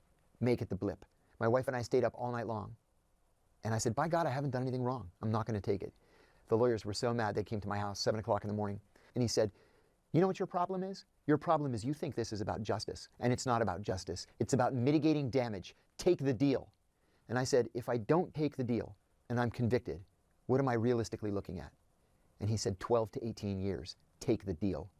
And so I took the deal. The sad irony I would even call it the sick irony of this whole story, is that I'm the only person who had any connection whatsoever with the CIA's torture program who went to prison. Not because I tortured anybody, but because I blew the whistle on it. The people who came up with the torture are free and rich, I might add. The people who approved the torture are free and rich. The people who carried out the torture are free. The people who covered up the torture are free. I was the only one who went to prison. And honestly, I wouldn't change anything. I'm on the right side of history, and they are not. I started working for the CIA on January the 7th, 1990.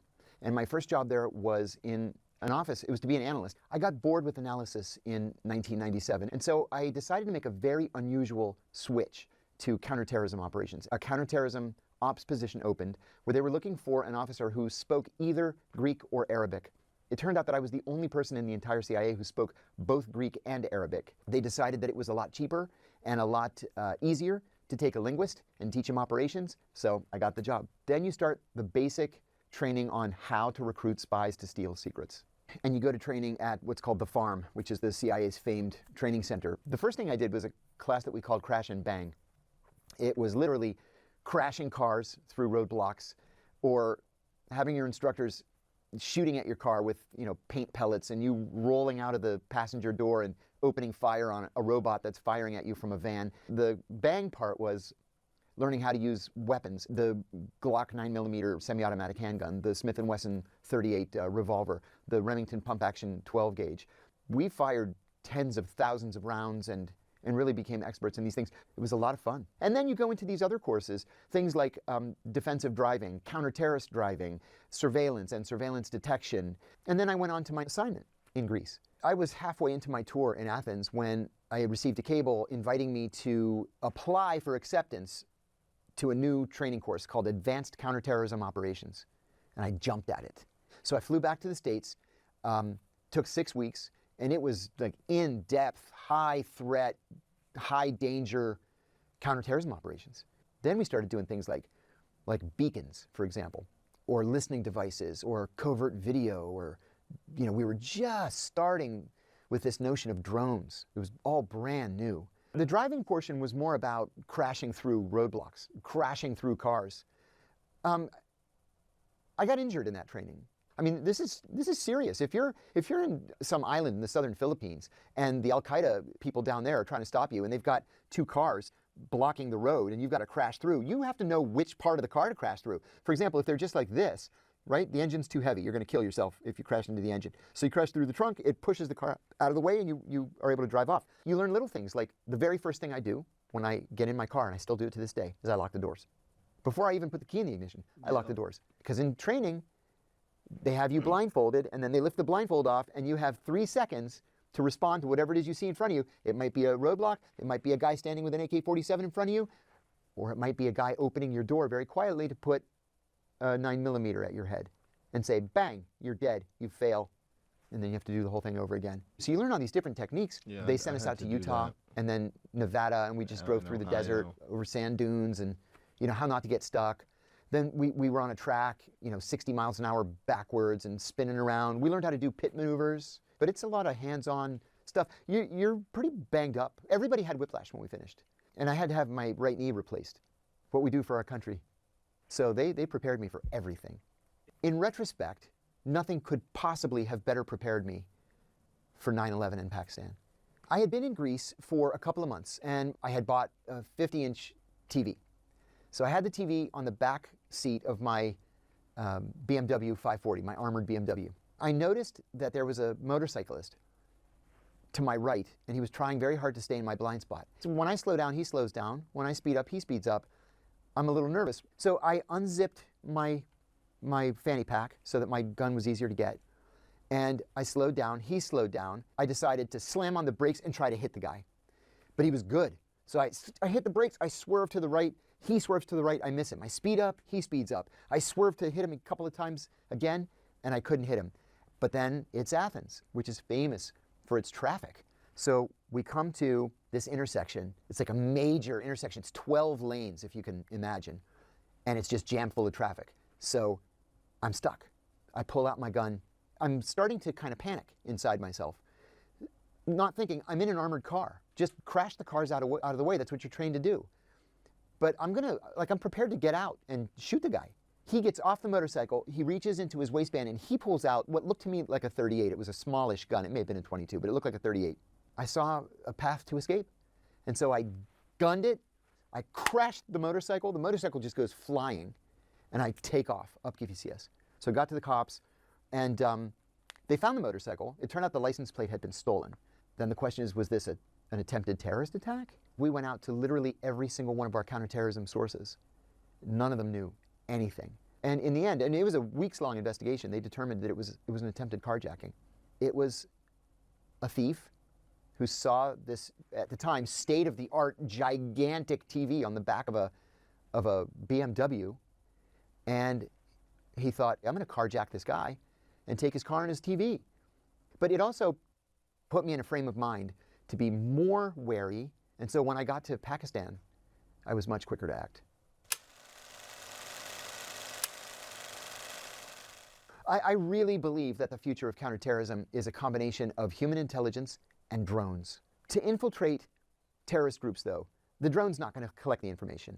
You know, these bad guys, they exercise electronic discipline. They're not going to say, the plans for the next terrorist attack are going to be this, you know, on the phone.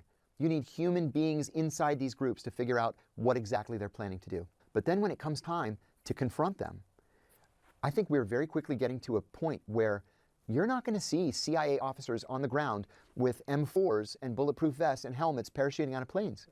It's going to be drones with Hellfire missiles attached to their undersides. I'm worried about AI vis-a-vis counterterrorism. First of all, it's tough enough as it is to cross borders with 6 different identities, right? How in the world are CIA officers going to cross borders or get through airports with facial recognition scans and AI, you know, following their every movement around the world? At the same time, AI makes the bad guys smarter. CIA's got the money, and they have access to the right people and the right companies and the right experts to stay up on this. Makes them think they're smarter.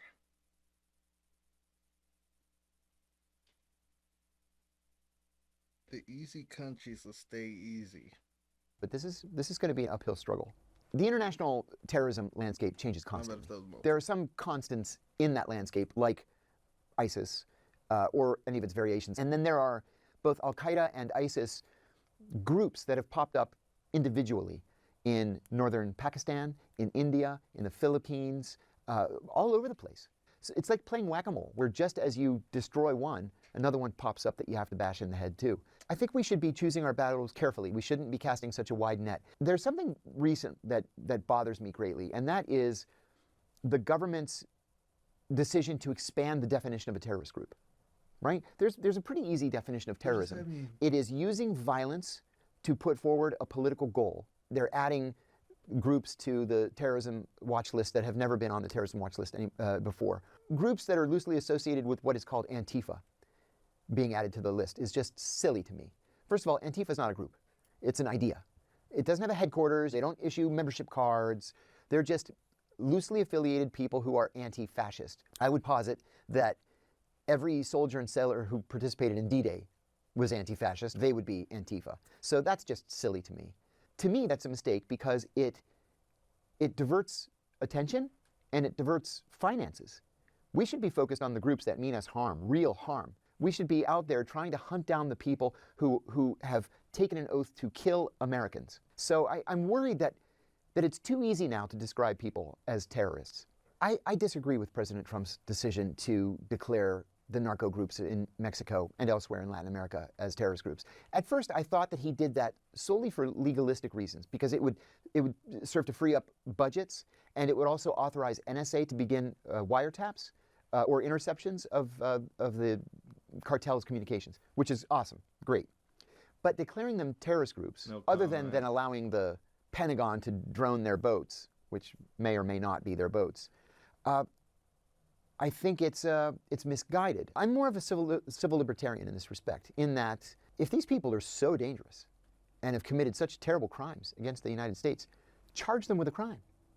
You can't just not like somebody's face so you fly around the world to kill them. We're a nation of laws, and we should abide by those laws.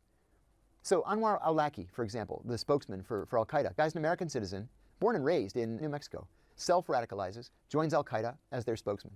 We blew him up with a drone. He had never been charged with any crime. If he was as bad as you say he was, you at the CIA, then have the Justice Department file a charge against him. But you can't just go around the world murdering people whose politics you don't like and still profess to be this beacon of respect for human rights. I like to consider myself a realist. If I had my way about it, I would tear the CIA down to the bare studs and maybe rebuild it, but as a shell of what it is today. But I know that's not going to happen. And so it's up to the rest of us, through our elected officials, to make sure that the CIA remain law-abiding or become law-abiding. Besides that, I often encourage young people to apply to the CIA. You can actually affect change from the inside. And I know that's how, if there's going to be change, that's how it's going to be. It's going to come from the inside. If people want to find more of your work, where can they find you? My first 7 books were about the CIA. I have several podcasts. I have one called John Kiriaku's Dead Drop. I have one called Deep Focus with John Kiriaku. That's My name is John Kiriaku. I was a field agent for the CIA.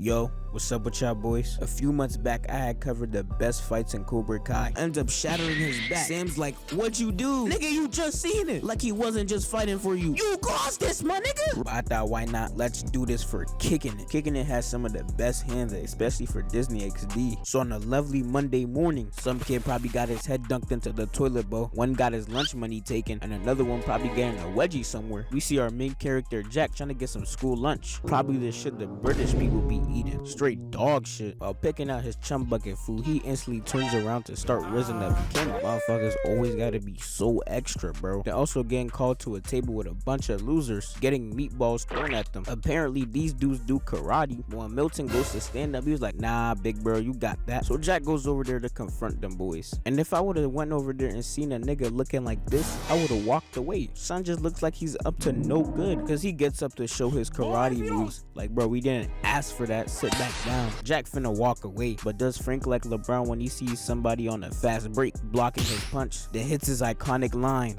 Okay, you probably shouldn't have done that. Oh, twisting his arm, trying to send that nigga to the emergency room. Ballerina spin kicking Brody away. He cleared the whole table. I know some plate cleaner was in the back mad as shit that all that food went to waste. And I know this is Disney XD, but I'ma really have to break down these hands. So I'ma need y'all boys to peep this real quick. Smack one away. Almost gets hit. Had to put that joint in freeze frame. Had son looking like he was finna praise the Lord. Looking back to the right to duck this punch. Like a kid back in 2nd grade with anger issues. Grabs his chair and kicks it at him. Staring him down like, what you wanna do? He hops over it. Sit your dumb ass down. We go double parry. Parry duck the kick. Then kicks his shins. Blocking Buddy's double kick. Jack had peeped that Buddy was Asian, so he had to dip out of there. Jumping on the table. As this dweeb that just ran out of his class with 5 teachers in there goes table surfing, taking out a bunch more eats. Yo, Kim, you don't need to protect that shit. That joint look garbage. What is the school serving? Gave them kids a bunch of here nigga damn ass meals. Jack smiling at Kim, then doing a front flip off the table, landing and weaving, taking bro's arm then pressing him into the pudding. Jerry looked up from under the table with concern, cause he knows that nigga is not about to have a face in the next 24 hours. His dumbass gonna be walking around this shit like the Shea Frost. What is that? Then beats Frank with his own mans. Frank damn near looking like he about to poop his pants. Kicking his leg with his man's leg, and making bro throw straight yams in his face. Chucking bro into the recycling bin. Jack peeps these alligator meatballs, kicking all 3 into the air and into Frank's face. Then Jack had peeped what he done, like dudes in the morning talking to the chop girl at 3 a.m. When they were desperate, he has to get up out of there. Everybody in the cafeteria happy as shit. Look at Eddie while bro to the right of him is still in the recycling bin. So like Romeo and Juliet, Milton and Julie aren't able to see each other because Rudy is the sensei of Milton and Ty is the sensei of, well, he's not the sensei of anything, he's just Julie's uncle. Motherfucking 53 still trying to beef with little kids. Okay. So while they're having dinner in this alleyway, Frank and Brian pull up to try and stop this. Nigga was really finna hit him just because he's trying to have dinner with a shorty. But you know my boy Jack, he comes in and blocks that joint, hitting his iconic line once again. And Frank always has this stupid face. Boy, if you don't... Jack kicks him, but wait, hold on. Can we replay that real quick? Look at the power on that kick. Frank was like, damn, what he just hit me with? But slaps off Jack's 2 attacks. Ducks his kick and went to go pick up Flight 2018 music career. How we rock? Chucking it at him, but he misses. As Kim kicked him. What's that song called, bro?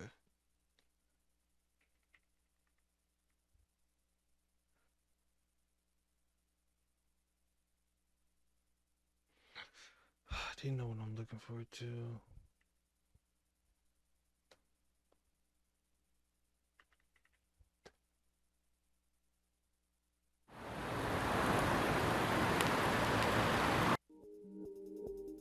Hey man, no matter what the circumstances is, never let a nigga or a female get in the way of your success. Anytime they come back to apologize, hit them with a fuck your feelings. Fuck your motherfucking feelings, bitch. You ain't shit. Y'all ain't shit, y'all ain't shit, y'all ain't shit. Fuck your motherfucking feelings, niggas. Y'all ain't shit, y'all ain't shit, y'all ain't shit, bitch. Fuck your motherfucking feelings, bitch. Y'all ain't shit, y'all ain't shit, y'all ain't shit, bitch. Fuck your motherfucking feelings, niggas. Y'all ain't shit, y'all ain't shit, y'all ain't shit. Hey, what's good? You worthless piece of shit. You's a pathetic lying fucking bitch. Lied and said you lost feelings for him. Left me for your ex who came fresh from the pen. Said you keep it real to the end. Fuck you and them niggas whole fucking clique. Them pussy niggas ain't buy no shit. How's it? Don't kiss all up. Was good with y'all. I don't know why they always want me to talk about you. Like I ain't made no vid about you.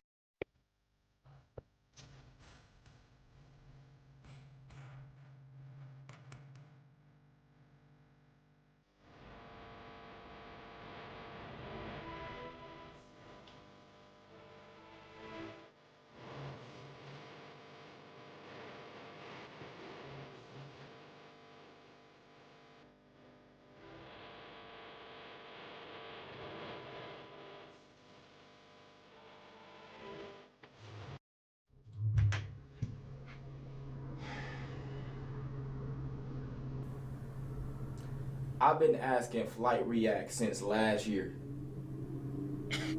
Since last year, Flight. I ain't even trying to be funny right now, but I heard you. We all know how you talk. So why do you rap like that, Flight? You still ain't answering my question. You don't like. It's like you rap with a lisp or something. I can't even explain. Like it's not. It don't sound like you be like I'm not like. Listen to the nigga. Like am I tripping? Am I tripping?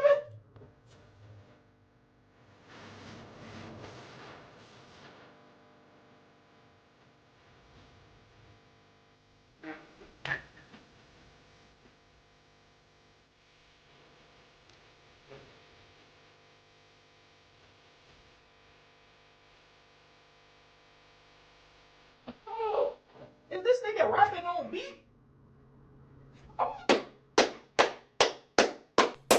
You ain't never did this before, my nigga. You ain't never rapped on beat. That for the music I heard. That's tough. Your last shit, stupid bitch.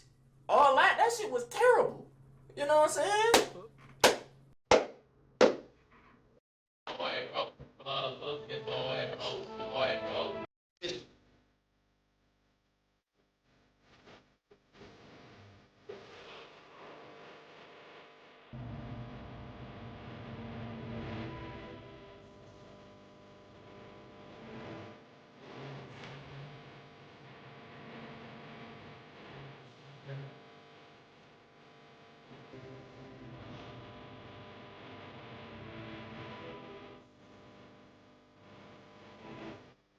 All honesty, this shit sounds way better than all your other shit. I actually made it to a minute and 30 of your song. The first time I reacted to, I didn't even make it through 10 seconds. You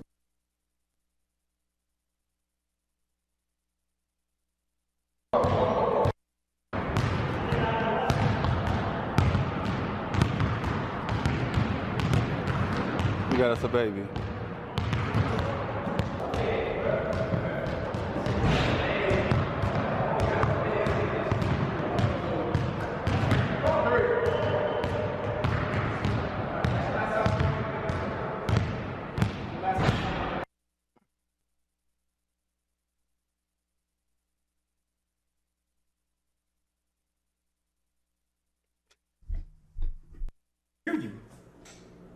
You worse than Soulja Boy. Oh man. Oh. You worse than Lil B. Oh shit! Fuck! Fuck! Yo, shit, I think I gotta go get some bleach after this fucking video. Is that what you guys think, man? You think Lil B and Soulja Boy are on top of Flight? You worse than 50 Tyson. You worse than Ice JJ Fish. You are the worst rapper alive. You just put me in the same category as Ice JJ Fish. I just don't know. I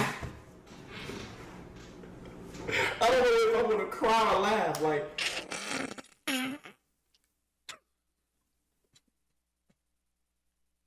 I feel.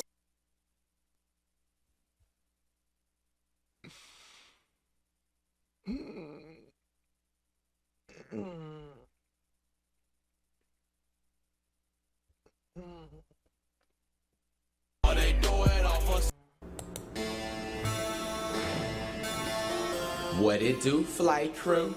FTC. Flight team, stand up. If you ain't earn this shit, if you ain't buy it, don't touch. 561. So niggas wanna dart, they make cause I'm cold-blooded. Got too much paper, now they hating, but them hoes love it. So niggas wanna dart, they make cause I'm cold-blooded. Got too much paper, now they hating, but them hoes love it. So niggas wanna dart,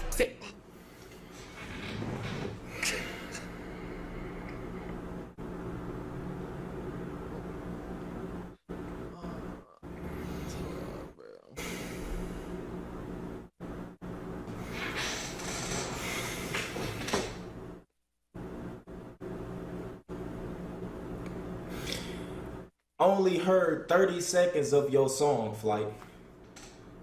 Go bitch, making my neck, lead her on, hold her gum and break that neck. I don't. Flight. I don't know if I'm gonna cry or laugh. Like, I feel sorry for you. Set up a lesson if you tryna fucking flex. Call a Michael, Cello, Rambo, they gon' hit you with the deck. They gon' wet you all in your neck, make you lose your fucking breath. Smash your bitch, making my neck, lead her on, then I'm off in the left one. So niggas wanna dart, they make. What is that? What is that? I can't listen to no more, man. Flight.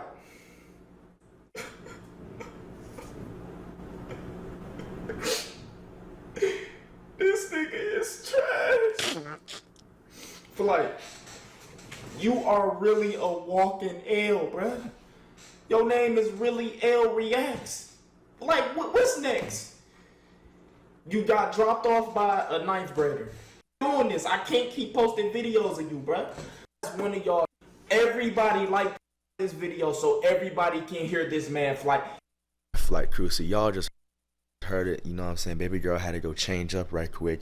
I think we about to go slide to the mall like real soon right now. But there was like one red flag. I understand you get your clothes right. Bro, there's Dead like, serious, straight up. I know. There was like one Yeah, red what's going flag on, from the man? left. How you doing, Mr. Taylor? You doing alright? Yeah, everything's alright. Alright. You look familiar, man. No, like, this is my first time here. I don't. You sure? Yeah, like, I mean, we probably met like maybe like months back at like some house or something, but I ain't never been in this house before. Like, this is my What's first. Your name? I go by Flight. You call me FTC. Like, I'm a grown man and you want me to call you LTC. You What's want- your name, son? my real name is Kimani. Tremani? Kimani. Kamani. Yeah. Oh, okay. Alright. Yeah, well, I know we probably got off on a bad start, but she don't need to be coming downstairs like that. She need to be dressed right, you know what I'm talking about? Oh no, But that's you what. You look very familiar, home. Like, No. for real, you look familiar, man. Like I don't seen you. I don't seen you, bro. No, I've seen you I have not been in this household before. Like, it's my first time around there, and I don't know if like maybe I should have greeted you first or something, or I don't know if you were sleeping. I didn't want to like interrupt. Like, I've never been in this house before. I don't Sure. even- I'm positive. Like, Well, you got a damn twin or something, cause it look like you look like that. You look like somebody. I ain't gonna say cause I don't wanna bust her out or nothing like that then, but you look like somebody done been here before. Yeah. You look like somebody. nah, I wouldn't do that to you. Like, I have, you know what I'm saying, nice respectful permission to come in a grown man's house. Like, I know how that feels. You in my like. house now and I ain't know you was here. Well, I apologize for that, Mr. Taylor. I was just like, you know, coming to see your daughter. But this is my first time in this house, I can tell you that. Alright, Kamani, right? Yeah, Kamani. All right, come on. All right, I'm gonna see. Stop harassing. What you mean stop harassing? I ain't harassing nobody. When somebody come in my house, I need to know who in my house. Okay. And he look very familiar, like I don't seen him before. You haven't. You think you've seen everybody. Everybody you think you done seen before. You have not seen this man before. You sure? I'm positive. Okay. And dang, you sure dress up just to come around Kamani. Hey. Dress like that. She look dress like that when you like dress like that when you go into a show or something. I do dress like this when I go to a show. Oh, okay. I'm just saying. Dang, you gotta do all that for Kamani. You wanna do that for your daddy? What? Dang. I wanna take you out to eat or something. You don't dress like that. How you gonna just go